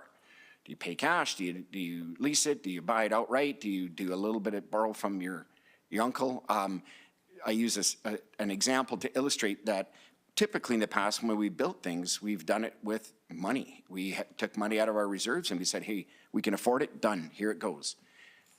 Are we challenged? I think we are, but are we challenged to do things very differently because of the scope and the cost of building out the plan? So maybe I'll give you an opportunity to speak to that. When I looked at even some of the facilities, the co-op, what we call the co-op center, and we're pleased to have them as partners, but that took 10 years of debate around this table. I was here. I contributed to the debate on both sides. And that was a $71 million expenditure. It was the biggest expenditure, I think, one time we've ever encountered. And then we talked about the capacity for electrification or power. Your answer was great, but my follow-up comment was, is that new provision of power going to ultimately be prioritized toward a new facility or facilities? Or what about development? What about other needs until we get that settled? So I've kind of bundled a lot of things here, but I do appreciate the need to get to this point today and where it takes us. And I want to thank you for that. And I'll part on this. Quality of life factors is what determines the future of a community, the present and the future of a community. And certainly our ability or a need to do something is necessary from the standpoint of modernization and aging facilities, but also how do we keep people, how do we engage people, how do we make people excited about living here? And so that doesn't escape me, and I thank you for being visionary and being thorough, because that'll be a tremendous foundation for the next step. So I don't know if you have any comments to my comments, but those are them. Thank you. Yeah, go ahead. And you, Councillor Dumanowski, if you missed anything, you can just have a follow-up. So through the chair, I made some notes here, so if I miss something, by all means, I can come back to it. So project initiation. So we are looking for, we come back with a capital budget request for our, really around the rough order of magnitude of costing for architectural design. We have to have a location that we determine. We can take as much time as we want with this. We could take the 10-year period that we talked about with the arena. Our costs are not 200 million, they're 300 million at that point. We've got some comparisons that put us at 200. We have some decommissioning costs that have to happen. There are some design costs that are included in some of those numbers, but not all of them. So this, when you start to lump everything together and delay it, we're probably 225. But the sustaining capital then becomes 60 and 65. So our project initiation is, once we have agreement that we're moving in this direction, let's start to have those community conversations. Let's talk about the site selection. Let's talk about what the market study says is actually needed in that. A facility, we could say, if we're building what Cavendish Farms has in the city built and is run by the Corvan YMCA, it's bigger than what we need on the south side of the community. That being said, we don't know exactly everything that would need to be included within that without having that feedback from the community. So would that be a location for squash courts? That changes your footprint. You could actually have ice rinks co-located on the same site as a rec center. That does significantly increase your footprint, but we don't see that they need to be. There could be synergies from some standpoints. So there's a number of questions around that. Project initiation is, we haven't just talked about an idea for a project. We're now at the point that, okay, we are now moving towards, let's get concepts together. Let's start getting that level of, that rough order of magnitude. That's plus or minus a percentage margin of error of accuracy that's closer to what that real number is going to be. Right now, without designs, we actually don't have we don't have a close enough estimate without an actual design. It's, you could say like you're purchasing a vehicle and a car could cost you 20,000 or it could cost you 60,000, but it really depends on the features that you have in there. So we've tried to look at best case scenario comparisons for other like facilities. Recent construction costs, we know that Wascana, City of Regina built that facility for $16 million and it was opened in June this year. So it's a recent comparison. We have lots of examples throughout North America, lots of US examples. We know Henderson Pool had some estimates right after a tour. So we've actually toured what we used to call the ATB Center, Cavendish Farms, with both the city's perspective and the YMCA's perspective. We've toured Henderson Pool from the city's perspective. So we've done a number of conversations, had a number of conversations and in-person and on-site meetings with them to talk about how did you get to the cost? How'd you get project initiation? So we have a lot of that data that's not in the report itself. What we're trying to do is, are we all in agreement that we're moving in this direction as a community, that we have to start replacing these facilities? Our impact is if we delay it and we reach those numbers in the MDP, we might not have a decision in front of us. We may just have to close facilities because we, one, can't pay for them and we won't have the population that needs them. We'll start looking towards seniors-focused facilities, which seniors are a valuable part of our community. But to support industrial and commercial assessment, we need to have that working age population. That's really one of the factors that we're trying to say, let's invest in that. As far as what percentage is cash to which percentage is debenture or is it through partnerships, obviously the biggest question mark is there federal and provincial injection into this. That changes the picture a little bit about what that looks like. If we're already realizing 50 million of a $200 million cost, we have 75%. So we're costing us 75 cents for the dollar that's required. If the province then puts money into it, that changes what that picture looks like. We've looked I would say, a little bit whiteboarding some ideas around what's our projected assessment revenue that the city sees from now to 2050. If we did nothing but we injected the $50 million into existing facilities, what does that do for our projected assessment revenue? What if we change that picture? Is the uplift in that a way that we pay back an investment into our own community? There's lots of ways that we could look at changing what our assessment breakdown looks like, our assessment revenue. If you attract more people to a community, or you attract more business, that makes up that about 8% of our accounts make up 38% of our assessment revenue. All of a sudden, if you have 9 or 10% of their accounts, your assessment picture changes, right? So you start to have an influx of revenue. That's one of the ways that we've looked at. Now, I'm not an assessment or a finance expert, but at the start of this project, we said, what if we changed what that picture looks like? If we just focused on nothing else but changing that curve, so we don't hit that in 2050 and say, our community is predominantly only grown by a seniors population. Again, not to misrepresent them, I'm not trying to say that it's not a valued population, but to support that commercial sector, it has to be a working age population that is participating in the labor market that we have to attract. So the businesses not only stay, but they come to Medicine Hat.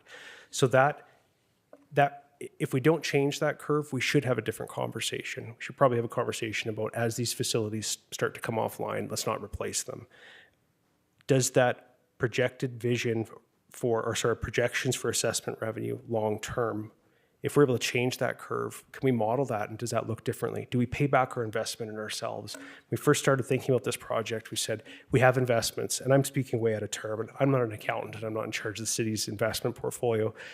But are we looking at potentially an investment into we have to change that demographic, because if we only grow through one portion or one sector of our population, we have a housing problem. We have a housing problem because people don't need 4 and 5 bedroom homes in 2050. And 2050 is not 50 years away. We keep thinking this 50-year plan. It's not far away. And we'll start to see that effect as people say, I don't need that house. And we're not attracting working age population. We're losing 950 students. We don't need those houses. We don't need those neighborhoods. And so that's a problem as far as we have to prevent that. If we can attract those residents and businesses, if we have an assessment growth that's above what our projection is that a way to pay back our investment? Is it an investment in our future? Is it an investment in residents maintaining property values for their homes? Maintaining the ability to sell your property because there's a demand for it in the market, and making sure that residents in the future don't have to pay a higher tax rate just to maintain existing facilities when we potentially don't have the workforce that's going to support those commercial industrial. So that's one of the payback areas that we've looked at. I would say that other than modeling it on a whiteboard, I haven't gone very far with some of that. I've had some conversations with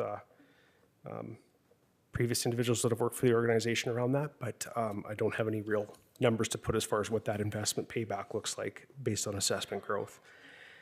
Real cost of sequencing, I think you're correct around operating costs not being totally known. When you don't know exactly what the footprint is, we don't know exactly what our power draw is. We know that the facility designs certainly impact that. So we could see a decrease in operating costs. We could see a decrease in energy costs potentially. But that's dependent upon what we put in the facility.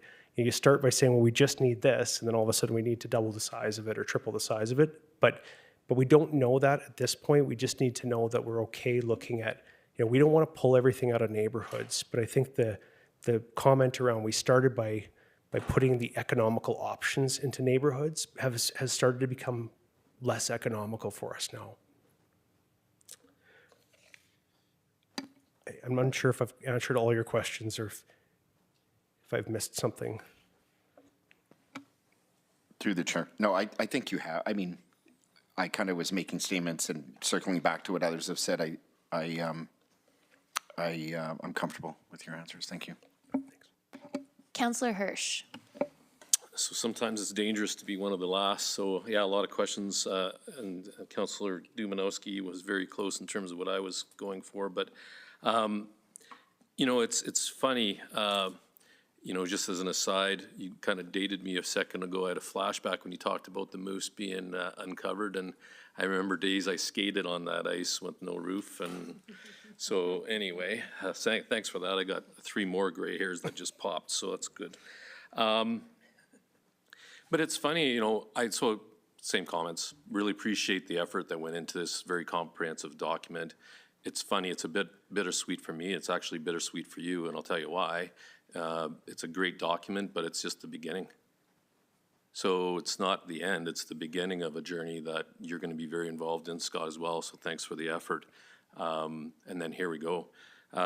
So one quick question, which will lead into my position on this. How old's the Big Marble Go Center?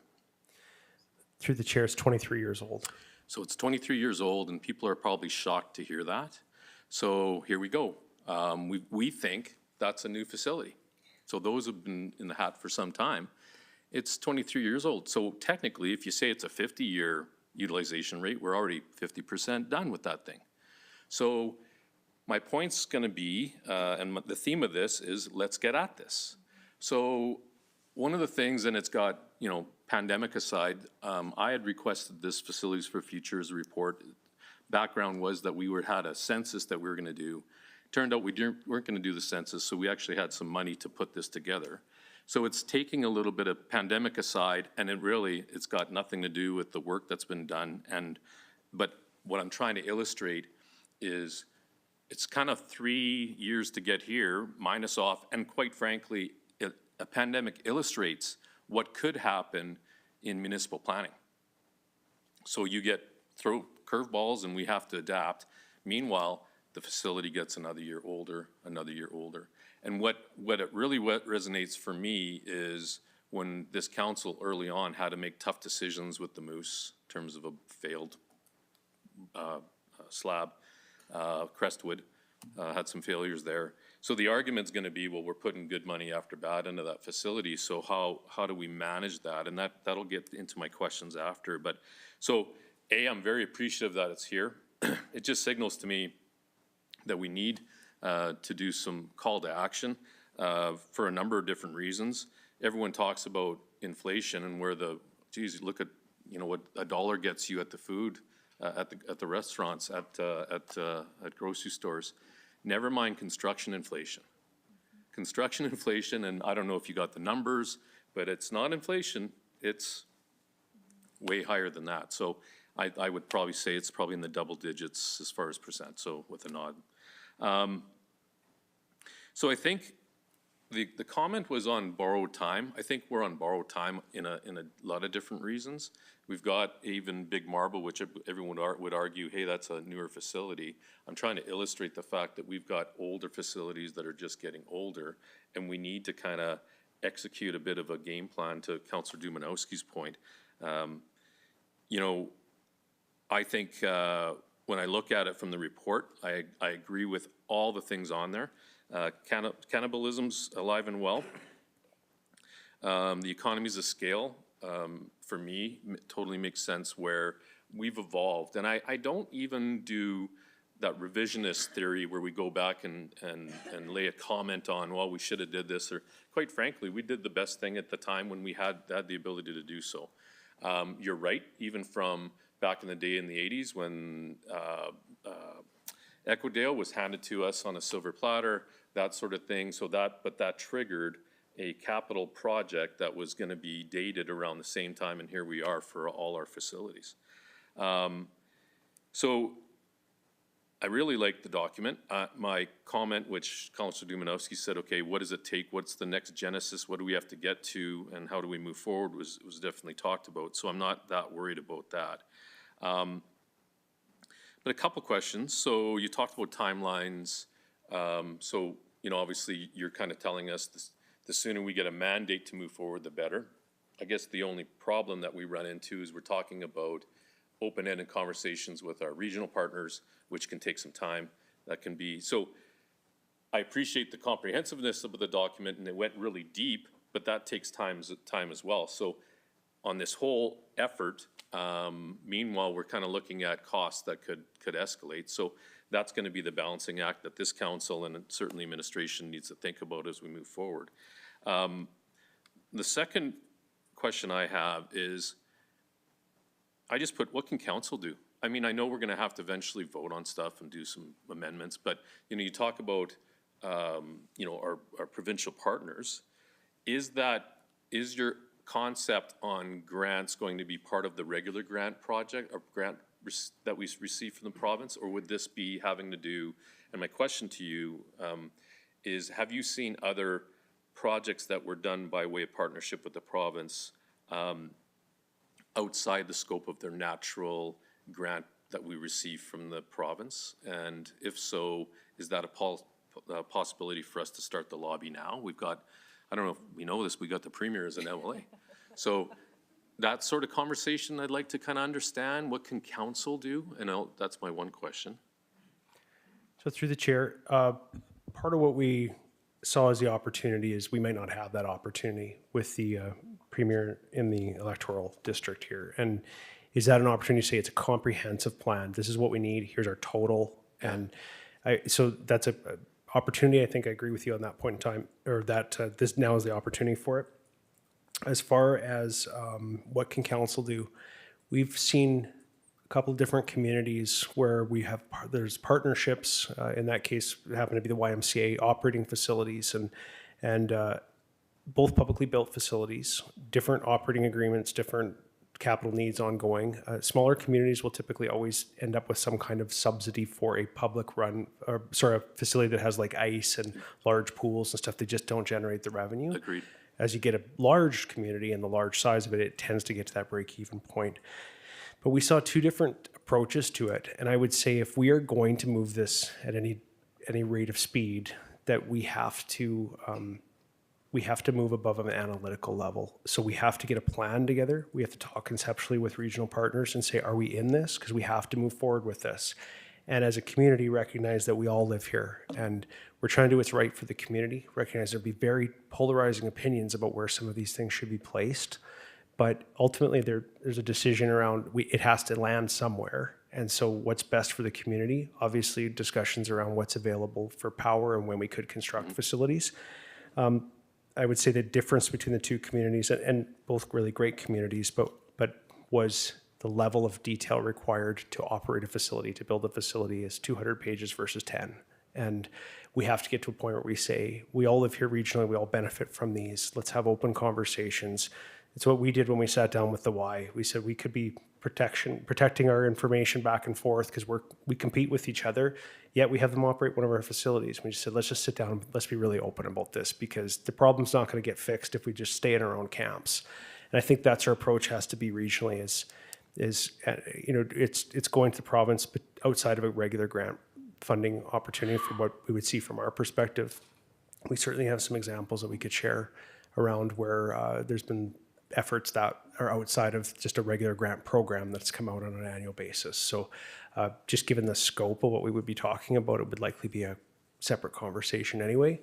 I know that our chief of staff certainly has more of a connection there than I do personally, but that or more advice that he'll be able to provide to you around that.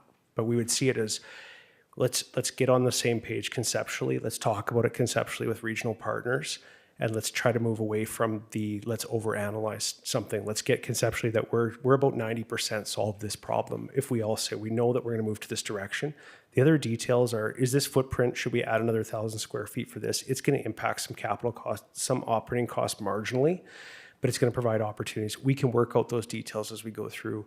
If we have to paper it to, like we saw in one of the other communities, it will delay it. And the outcome won't be that we're arguing over 1,000 square feet. The project will go up $10 million. So there's a huge impact. And I would agree with your comment around double-digit construction cost increase. In some projects, we've seen up to 30%.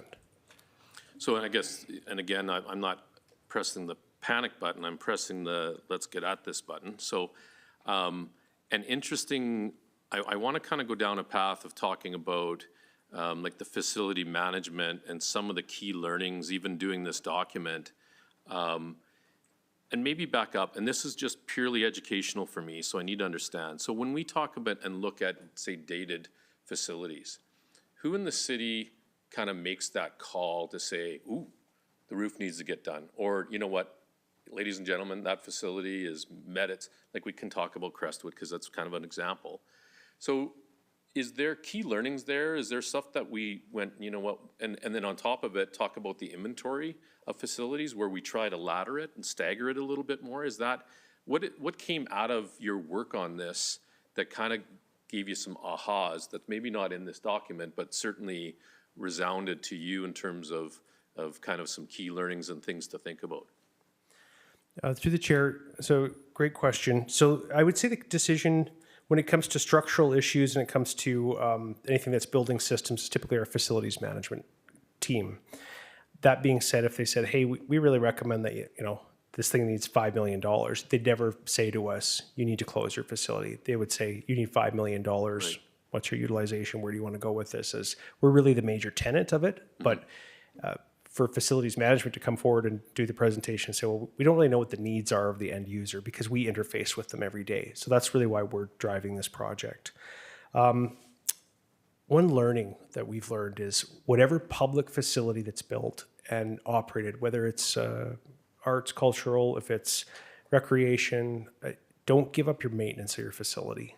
So we heard this in 2019. I presented to Alberta City Treasurers that came to Medicine Hat. We talked about our facilities and we talked about our operating agreements with them. And we consistently heard from other Alberta City Treasurers, whoever runs your program, whoever books your entertainment, whoever does, that is secondary to don't give up your building. So don't give up the shell of your facility, make sure it's capital planned, make sure there's sustaining capital for it. Because what happens is either in some, ideally you can fund both your sustaining capital and your operating costs, but if you're running it and saying you're only giving me a certain amount of dollars, the city has the benefit of running facilities and we can say, well, I guess we lost more money this year because we didn't have utilization.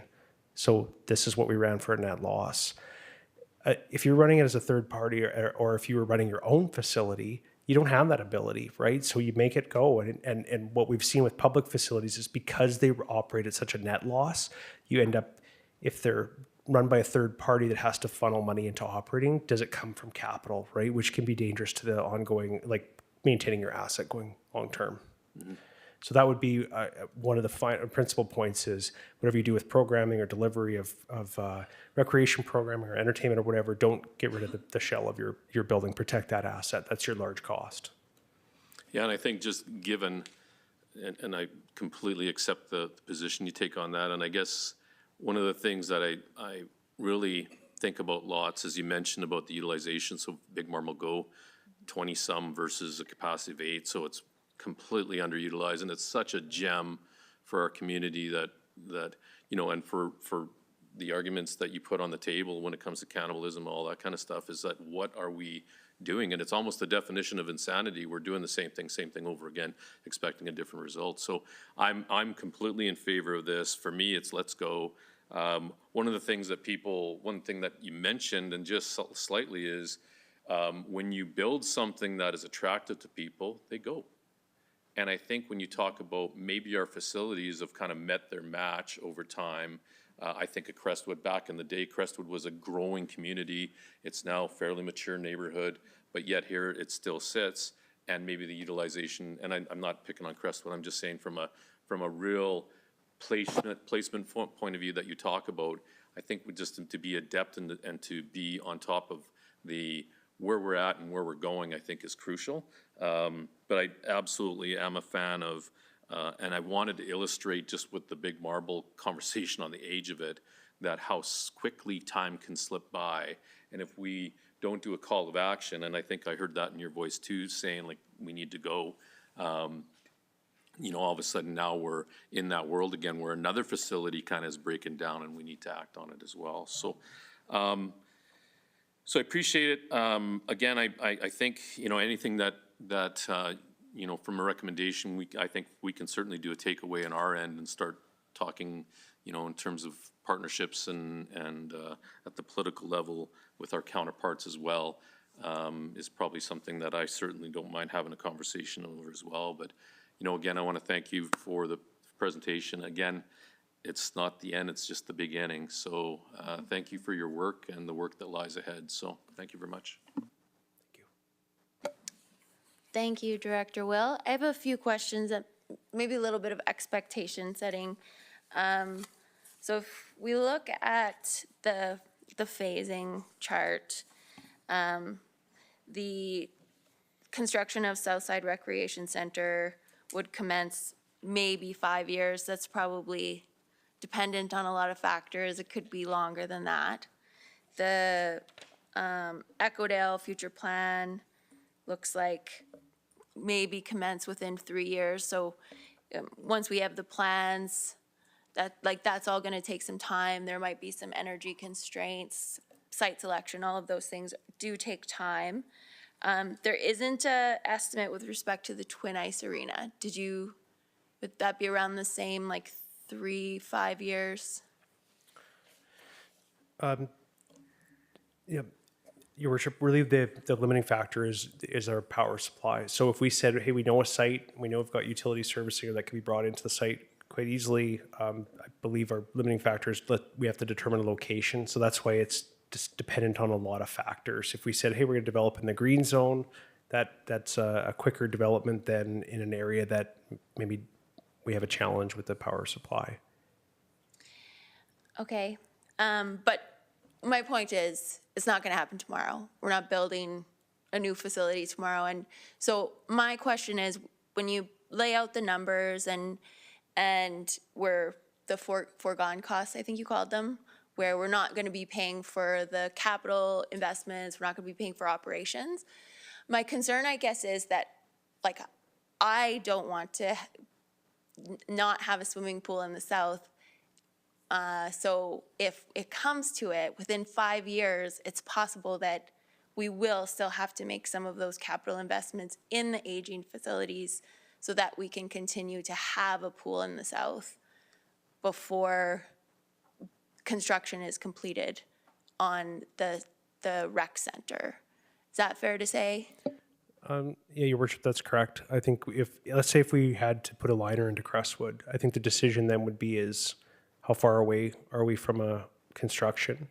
If we're in an analytical phase, then I would say then go put the liner in because we're not going to meet it. If we're 10 years out, our recommendation is let's move forward with the regional conversations.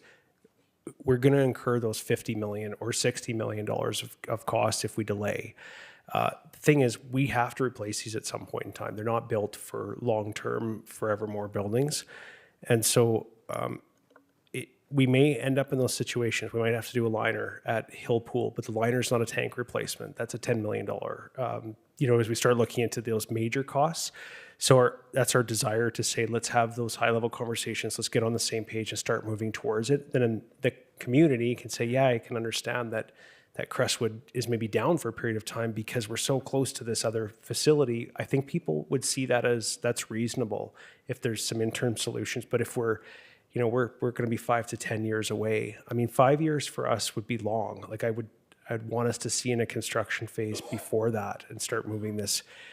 We've been talking about this for a little while, and I know we've been gathering more information, doing more analytics, but our limiting factor, obviously, I can't speak for the power side of it, but our limiting factor is we just have to all get on the same page and our regional partners and say, let's do this. And that's, we can move it as quick or as slow as we want.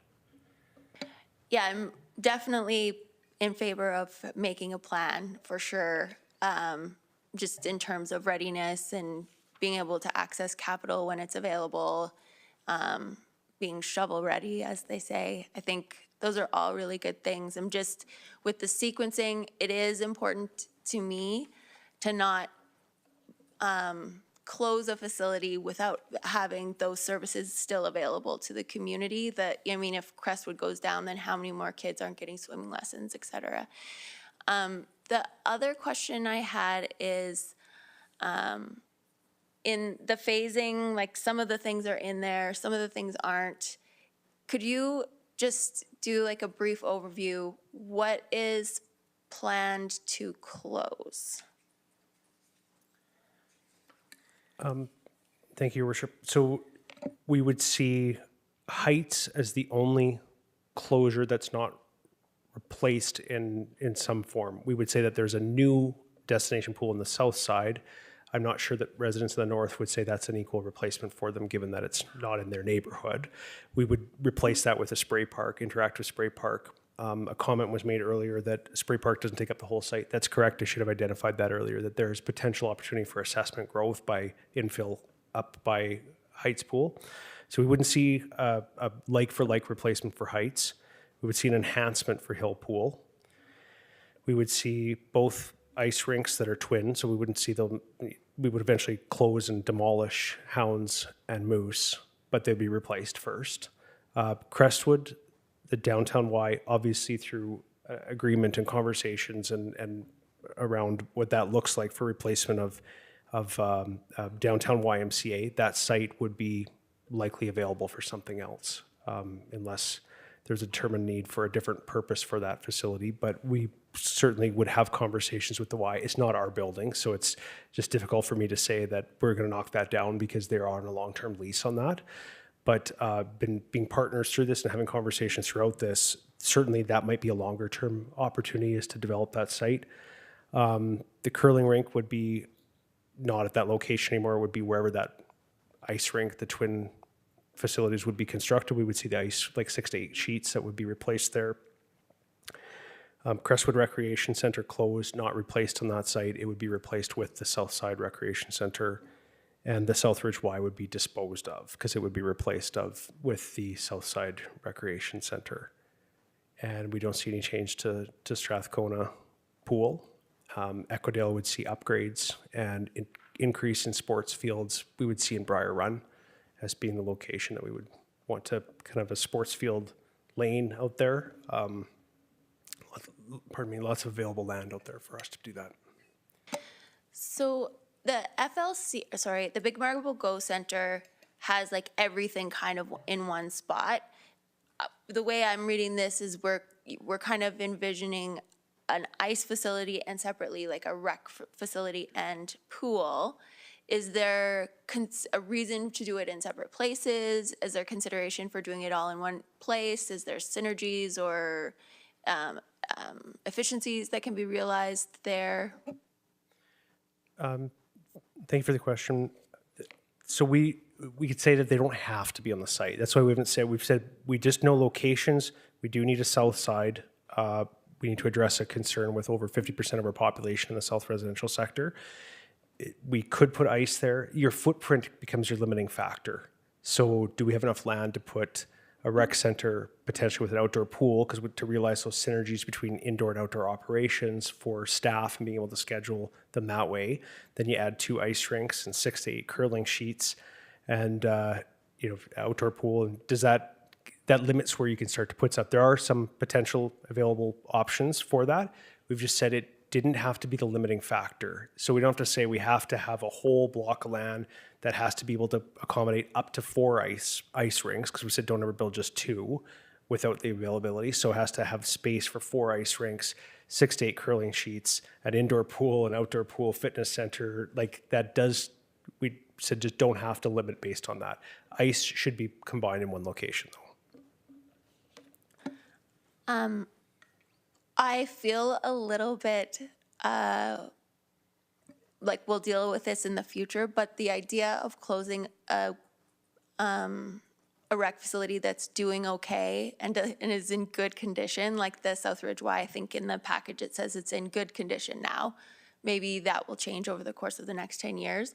That makes me uncomfortable, because if it's still working, it's not broken, would there always be the option to continue to run some of these things if it's still in good condition? I know there's operating costs associated with that, but. So thank you, Your Worship. Good question. I would say the Southridge Y is probably our easiest one, because it's 2 floors of, other than the gymnasium, and there's a walking path there, or walking trail inside. The 2 floors where the fitness space are could easily be office space. So they're open areas. You can put cubicles. You could turn that into office space. There's not a lot of room there at the Southridge Y. So we are looking at potentially an option with the YMCA right now for some after-school programming and some programming for youth, but it requires a small investment for us to kind of build into the entryway to expand a room. There's really not a lot of space there. It's not enough space at that location.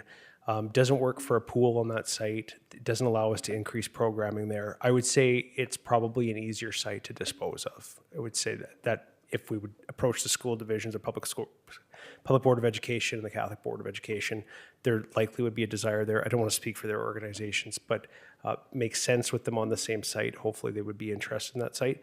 We just wouldn't want to operate fitness and then several blocks away, let's say, have another facility that we have an operating cost as well. But certainly there's a gymnasium there that maybe there's some use for the public as well from that location, or access, for the public in that location. But we don't see that as a major limiting factor. We think we could dispose of that site and there would be a need for it or a use for it in the community. And you talked about an additional pool. I'm pretty sure, are we getting a net increase of a pool? So, Your Worship, it wouldn't be a net increase from Heights being closed. It just, with Heights closed right now, we have Hill and Strathcona Pool. So then we would have Hill upgraded and Strathcona, and then a new pool, outdoor pool on the south side. So it wouldn't be a net increase over if we had Heights open, but it's a larger destination pool on the south side. So it's, for what we have today, it's a net increase because we don't have Heights open at this point. Got it. Thank you. And I think this is my final question. How does this plan work with our joint use agreement? So we have agreements for facilities that are owned and operated by the school districts, and there's gyms in there and other facilities in some of the different schools. How do they factor into our overall plan? So thank you for the question, Madam Chair. I know that there's some desire for additional space with one of the school boards in town for potentially, maybe there's construction of a field that maybe people are starting to hear about that maybe they're looking at projects on their own. We see it as if there's a Briar Run development, maybe there's opportunities as we get to that phase to say, well, should we be looking at contributing to an indoor facility where there's indoor sports field development or offerings and available space.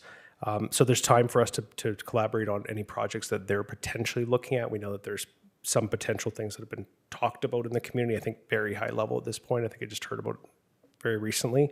That's not out of the scope of what we would be able to consider as we look at our sports fields. When it comes to gymnasium space, we actually did have a conversation at our last joint use steering committee meeting around the city taking over on some select school gymnasiums, the ability to program those. So after hours with our joint use, there's been some challenges with groups getting insurance to go into the public facilities like a school after hours. And obviously for security reasons, and you're in a building at nighttime, maybe there's only custodial staff that are allowing you into that facility.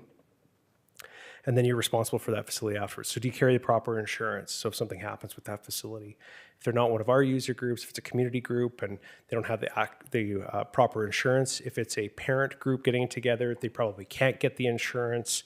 So there's been a lot of challenges. We've seen utilization of school gym spaces go down. One of our potential solutions, which there would be an operating cost to the city of Medicine Hat for us to go and say, let's program some of these school gyms. But we would make use of publicly funded facilities that are sitting dark at night.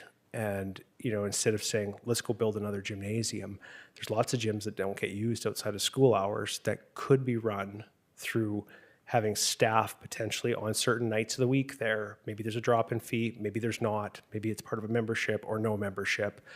We floated the idea with the school boards and they said that probably addresses some of our concerns. And rightfully so, they have school equipment. I know that public education fights for provincial dollars just like other departments. And so to go there and have volleyball nets that maybe are installed incorrectly and the floor is damaged. And if we can mitigate that for it, we can get the public in those facilities and make use of those publicly funded facilities, get kids in there and even see some of those facilities that are closed in the summertime. Maybe there's opportunities for us to get in there. So it's a very relevant topic that you raised, and it's one that we're talking about actively with the school boards right now. I really appreciate that. I also love the softball diamonds. They're listed as phase 3. And so I'm just wondering, so phase 1, one of the things in there might take 5 years to get to construction. Is phase 3 intended to only be completed after those are done, or could it move up if there's readiness there? Thank you, Your Worship. So that's a great question. The fields wouldn't necessarily have to wait to phase 3, with the exception of, I don't know if there's anything that needs to be finalized around changes to an area structure plan that includes where placement of the fields are. I know I'm speaking, kind of stepping into a planning area, but I don't see that we would have to wait some like 5 to 10 years for that. It was just, we haven't got a finalized area structure plan that shows any fields moving. I know that there's been some concepts, and I'm probably not using the right terminology for it, but I don't see that as, well, we couldn't do anything for the next 10 years or 5 to 10 years out there. We could accelerate the field development out there, certainly with funding. Thank you. Councillor McGrogan. You deserve a break after this, but I have one super quick question. The field house. Could you tell me if there's anything addressed in the facilities for the future around the field house that's at the Metaside Exhibition Stampede grounds? So thank you. Can I take that break now? If, would So someone it's a good question. There's some history on the field house and operating between City of Medicine Hat operating a facility that's owned by Medicine Exhibition and Stampede. We know that they've done some work with their facilities. I know there's some roof replacement. I know that there's probably going to be a need for that coming up at some point in the future. We don't specifically have that as we're replacing a roof or anything on their facility. I'll tell you that we are actively, and even just as recent as today, had some information from one of my staff or one of our staff members, team members with the city around what if we took over operations of that facility again. Dealing with user groups, we love the user groups. Sometimes they can be challenging to deal with. And so that's a business that we're in. And we would certainly look at what is the impact if the city took over operations of the Cypress Center again, and it would see it as an extension of another recreation facility, say, within the city. So that is definitely a possibility, and it's something that I have some information on right now. Thank you very much. Great job tonight. Thank you. Councillor Robbins? Yeah, I just wanted to add, as you were talking about Southridge YMCA, and if ultimately it's replaced, I didn't want to sleep on the possibility of the Medicine Hat Public Library expanding to the south as well. So they may be someone who would be interested in having a conversation about that.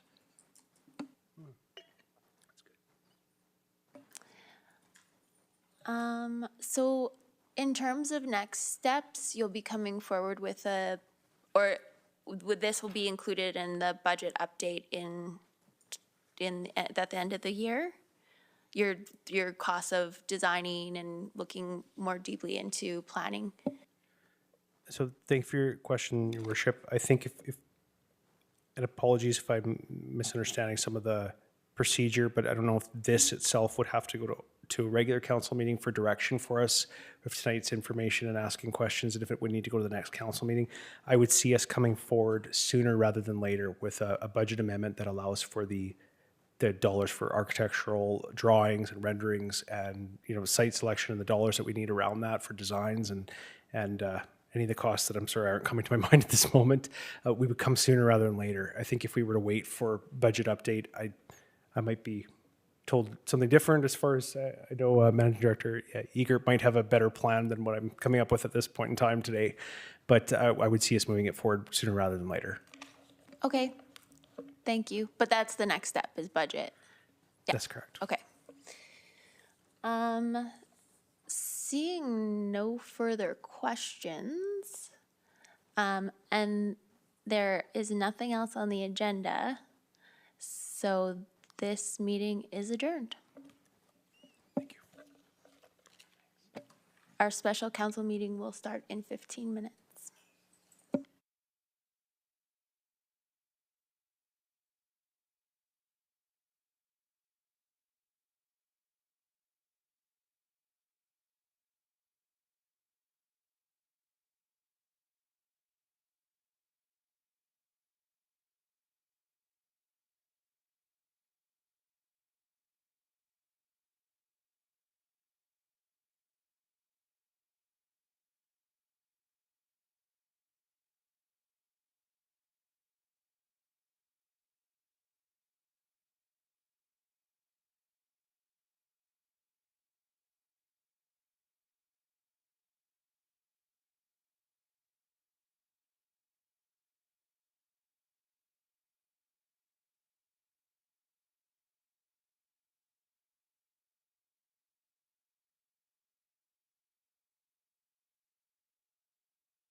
we will resume this special meeting of council on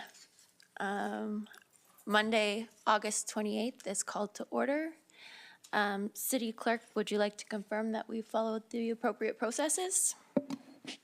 Yes, indeed. Thank you, Mayor Clark. The Municipal Government Act provides for councils to call special meetings. In this particular case, we followed Section 194 of the Municipal Government Act, whereby the chief elected official, in this case, obviously, Mayor Clark, has determined that a special meeting of council is required and needed and desired, and that can go forth only with the support of at least 2/3 of the members of council, agreeing to that with less than 24 hours notice to the fellow council members and with no notice to the public.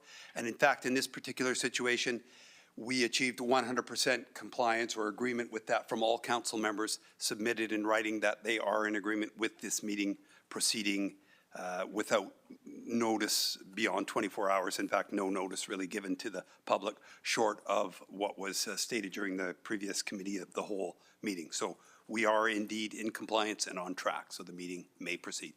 Thank you. Thank you. And the purpose of this special meeting is to discuss community utility relief options. I believe that Councillor Hirsch will be speaking first. Thanks, Your Worship. So I'll just make my motion first. So I move that the amendment that was dated in our July council meeting that was for us to review relief options that was destined for the end of 2023 be moved forward to direct staff to have solutions and recommendations for the next council meeting. I think it's September 5th. I'll second. If you might, Madam Chair? Yes, Thank you. please do. So it hasn't gone without notice in terms of, and here we are in the middle of summer. People have looked at their utility bills. Quite frankly, we as council members looked at our own utility bills with probably shock and horror, like everyone. I think it's timely for us, and certainly there's been discussion in the community. I'm not looking at that, but I think one thing that I think is important for people to understand is that it does take a little bit of effort in terms of crafting something that makes sense to all those involved. In fact, one of the things I want to maybe have a discussion over, and something that we could, is, we know people in the community might get missed in some of this stuff that we may be doing. So I'd like to make sure that we're comprehensive. If we talk about ratepayers, I think that's an important conversation, and in what manner can we provide relief? So, without getting really deep into the details and the weeds in terms of having that discussion, I'll certainly leave it for administration to come back with methodical, well-thought-out metrics. I definitely do not want to be knee-jerk, although I'm bringing this forward, and we all are, quite frankly. We've had some level of urgency to this. I don't want to do it in a manner that is considered knee-jerk and has unintended consequences either. So I appreciate the fact that this is an ongoing problem in our community, and it certainly is. And I want to stress the fact that it's just not acute to our community, it's acute, everywhere. And it wasn't that very long ago, I remember that the eastern provinces were dealing with, do I pay my utility bill or do I pay my food? So we know it's a phenomenon. I'm actually knee-deep in trying to understand the genesis of how we got here. That's kind of my little work project to understand, because the more we kind of get educated, the more we understand, and the better we can make some thoughtful decisions. So my hope is that we do right in terms of something that we see as something that's facing our community. I'm not in the mindset too, when we talk about both residential and the commercial business side of things. Don't forget that we have businesses that are starting to try and find their feet post-pandemic, and here we go with another phenomenon that's having an impact. And I don't dismiss the people in residential either that are paying high utility bills and are not budgeted, people on fixed income and that sort of stuff. So with that, Madam Chair, those are my comments. Thank you. Councillor Dumanowski.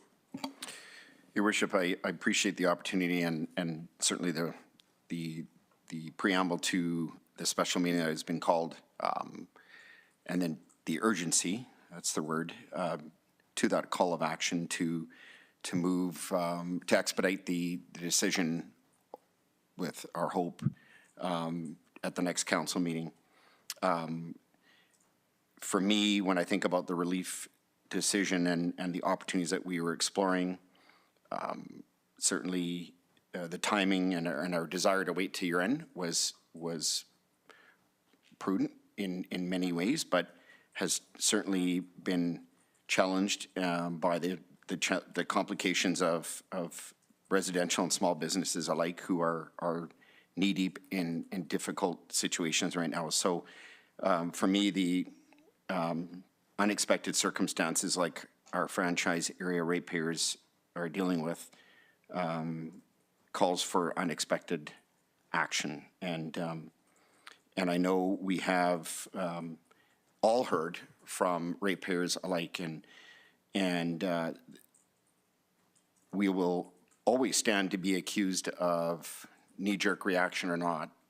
What a local government does is respond as the needs of the community present themselves, and we've done that over many examples I could cite, not the least of which during the pandemic. But again, last parting comment, uncertain year-end total revenue was our desire to understand the revenue and dividend, but in this particular case, there's a call for some certainty around a response by this local government, and time is of the essence. So I look forward to the amended motion to have firm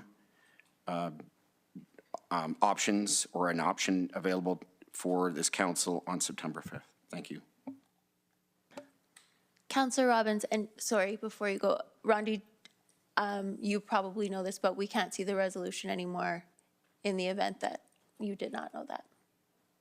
Thank you. Councillor Robbins. Thank you, and through the chair, I think I was the one that made the motion on July 5th, but it was ideas of everyone around the table. I think I just wordsmithed it a little bit at the end. The one thing that we didn't talk about then was the scope of what a relief might look like. I know that we had had this conversation before as the rates were going up, and then the government of Alberta sort of entered into the equation, and so then it didn't become as urgent as it's become again without them re-entering in and providing some relief over this regulated rate. So I think it's important that we have the conversation earlier rather than later as we had originally intended because of that circumstance. But we had never really talked about the scope of what that relief might look like and who would benefit from that relief. Is it people who live in residences? Is it landlords? How do we make sure the landlords pass that along to their tenants, businesses, condos, nonprofits as well? And so there's a scope of figuring out the best way of doing that. And just because you receive a utility bill doesn't mean that there aren't other people who are paying that bill, if that makes sense. We heard that about condos last week, but I think also nonprofits, and there's others as well. And so I just wanted to make sure that when we receive information next week that we kind of widen the scope of, rather than just I get a bill and I pay it. Interestingly enough, my sounds terrible to say, but my bill didn't go up as much at all because I don't have central air conditioning, which seems to be what really drives it up in the summer. But there's a lot of people who would be very uncomfortable in Medicine Hat living in my house in that circumstance. Not everyone can do that, and they need to be comfortable, and their health shouldn't be compromised because electricity costs a lot these days. So it just of interest when Councillor Hirsch said we all were shocked. I wasn't shocked at mine particularly, but I don't have expensive electricity in the summer. Anyway, I also don't think we talked about the scope. We have people who live in Medicine Hat who are our customers. We have people who live in Redcliffe, and we have people who live in Cypress County. And so we have a lot of customers who are all feeling the pressure, loyal customers. Although there's a limit to what we can do, but I just wanted to make sure that the scope was very broad. And I think originally when I had been thinking of it, I thought the scope would be narrower, but now when I really think it through and how it's affecting everybody and the cost of living going up and up, I will say that in the wintertime, my natural gas costs go up because while I don't use electricity, I use a lot of gas to heat it. So I will get it on the other end eventually compared to now, but anyway, I just want to make sure that the scope was expansive. Yes, City Manager Mitchell. Thank you. I did have my hand up to speak, but I did want to respond, sorry, through the chair. I did want to respond to Councillor Robbins that this is something that we administratively really understand the severity and the gravity of it, and we have been working on it for quite some time, and we have taken the scope into consideration in those parameters. So staff has been working on that quite diligently, so it won't be like we come back next Tuesday with we've been working on these solutions, understanding all of those options, and we will bring that forward to you next week. Thank you. You read my mind, City Manager. Thank you. Councillor Van Dyke. Yes, thank you, through the chair. And I just want to echo a little bit what Councillor Hirsch had said about being knee-jerk reactive to this situation, and just a little bit to what City Manager Mitchell has said as well, in that there's a lot of work that has to happen before options can be brought forward, as it is has a lot of moving parts in this kind of a thing, and especially when you look at the scope of what the response to this issue will be. So I appreciate the work happening within our finance department on this right now. Thank you. Councillor Knodel. Thank you, Mayor Clark. I just want to make known a similar sentiment to what Councillor Hirsch said, that when it comes down to it, we've got a lot of people in the community that we've heard from that are having to choose between a grocery bill and an energy bill, and that is, that's heavy. And that's something that we are afforded the opportunity to impact in a positive way. And I'm grateful that it's come to this and that we are forging ahead with some sort of concrete option for people. I do want to remind the community that those individuals who do meet the low-income criteria do have options right now to have some sort of relief today. So don't forget about that while we're working on this. And I hope that by our next meeting that we can impact the entire community in a positive way, because it's affecting everyone. Councillor McGrogan. Thank you. Through the chair, again, I'm thankful that this has surfaced tonight and that we're going to be moving quicker on this. I remember squirming in my seat when we put off a decision till the end of the year, thinking that, you know, the community just perceives, and rightfully so, record prices for utilities, record profits for the city in relation to that. And it's pretty hard to sit down in the coffee shop and kind of reconcile that with folks. So I'm very thankful that staff has taken this so seriously and are working hard. I know they are.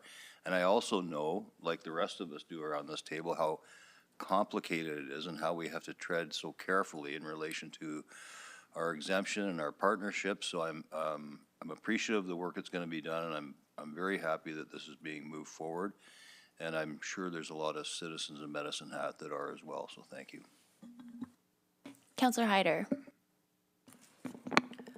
Thank you, and through the chair, first off, I'd like to say I value and appreciate the leadership brought forward by Councillor Hirsch and Councillor Dumanowski on this motion tonight, and very grateful for the work that's that has gone on and will continue to go on by admin. As all of us know, and all of us know quite well, when you talk to the citizens and you're out in the community and you have nothing but empathy and understanding for the situation they're in, whether it's residential or business. It's what we were voted on and elected to help them and make the best decisions for our community. So I'm really eager to come to some resolution next week. So thank you. All right. Counselor Hirsch, if you wouldn't mind just taking a look at the motion again to make sure that it's consistent with the motion you made. I also had a question about, so I think mostly we're talking about relief in terms of maybe a rate subsidy or rate relief. I'm wondering if, as part of cost pressure relief on a go-forward basis, are we also considering, I believe we are considering, but things that allow customers to better control their electricity costs, such as time of use rates, so that certain customers who have the ability to can choose to use it in off-peak hours where it could be lower cost, thereby giving people more control over, how much energy they use, how much they pay, and put it into their hands how much they're going to be paying for that month. Through the chair, we are taking those considerations in because I think that's a critical component. Thank you for that.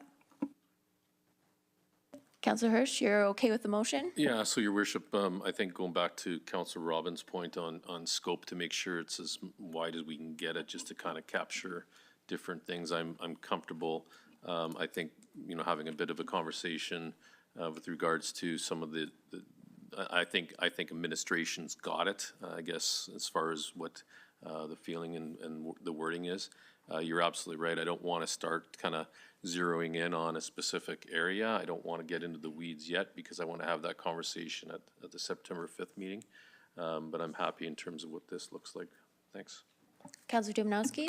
Your Worship, I'm wondering with a friendly amendment, and I'm trying to understand the spirit of this conversation and what we see in front of us, and I'm imagining somebody who hasn't heard any of this reading that.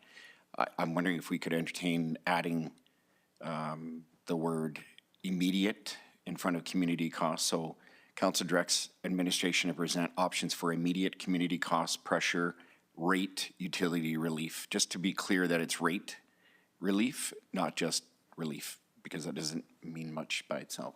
I'm wondering if that might be too specific because it might rule out a subsidy of just say, $100 or something like that, rather than putting it to the rates that may then include our entire distribution area. Fair enough. Can we add the word rate utility or rate relief, just so that's clear? Because I think that's the conversation, is it not? Maybe I'm wrong. So, but if someone were to read that by themselves and not having heard any of this debate, what would they be understanding from that? Excellent point. I see Managing Director Pancoast has her hand up. Thank you, through the chair, to offer some guidance in this discussion. It really depends on council's intent. If the intent is to provide a credit or a reduction to our utility bills across all of our franchise area, for instance, that would need to be an equivalent impact across each customer class for the full jurisdiction that we provide services into. If it's meant to be something that is recognizing that there's a host of cost pressures, including utility considerations and other cost of living pressures within our community, and we're looking to direct funds within our community, then that needs to be separate and distinct from utility rates. So Managing Director Pancoast, if it said, present options for immediate community utility cost pressure relief, that's broad enough, I think. Thank you, through the chair. My comfort to avoid any particular challenge would just be to broaden it to be perhaps community utility and additional or other cost pressure relief. Isolating it to utility could put us in a compromising position. Councillor Dominowski, does that work for you? It does, but Councillor Hirsch made the No, amending motion, so. Yeah, and I'm comfortable in regards to what just stated by Managing Director Pancoast. Utility, immediate community utility, and other, basically other options. Again, talking about scope, I want to make sure that that's still wide to have that debate that evening. So, yeah, I don't want to start limiting, even with the language that we're choosing here right now. So that's kind of what I'm getting at with making sure that the sentiment for administration understand that we want that scope to have that discussion in terms of maybe our distributable area or otherwise. So I'm fine with that as it stands, Madam Chair. Thank you. City Clerk, I see you're close to hitting your button. Twitching. Thank you, Mayor Clark. Just from a procedural perspective, and if I'm not mistaken, the motion initially from Councillor Hirsch was to amend the motion that was adopted back in July, kind of giving this general direction. The motion that was put up there on the screen was just sort of an anticipated, trying to kind of help the conversation. But, excuse me, it would be my recommendation to council that because there is a motion from July 4th that read this, if I may quickly read it, City Council directs administration to prepare one-off options to explore possible rebates and or other solutions to the present shareholders of the city utility and examination of fixed versus variable and other potential options by the end of 2023. If that is still the general intent, but with a time change, my suggestion would be, again, rather than go with a new motion different from what Councillor Hirsch made, if I understood correctly, simply to go with that same motion, but to amend it and change it from by the end of 2023 to September 5th council meeting. Thank you. It's really just the rebates, though, I think we're talking about. Is there any fundamental problem with just passing the resolution as it was on the screen? In my view, no, there isn't. It would just really supersede that time frame that was placed as a limitation on the July 4th motion. But if all of council's aware and in agreement with that, I don't see that being an issue at all. Thank you. Thank you. Councillor Van Dyke. My apologies. I was just going to mention the things that Managing Director Pancoast had already touched on.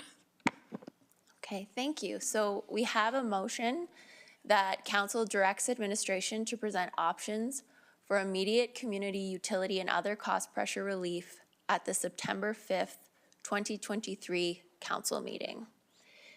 Seeing no further speakers, we will vote on the motion.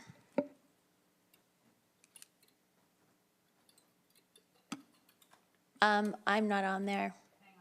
Okay, thank you.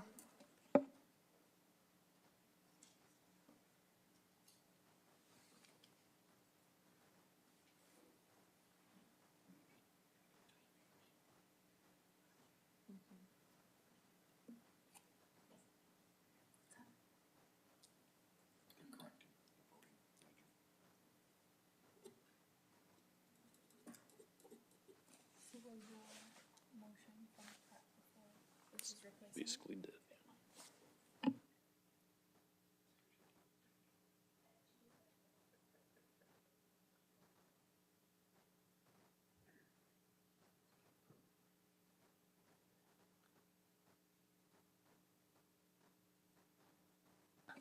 All right.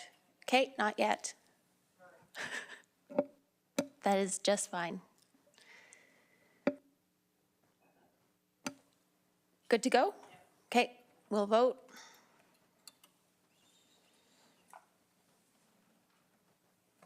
And the motion is passed unanimously. Seeing no further business, this special meeting is adjourned.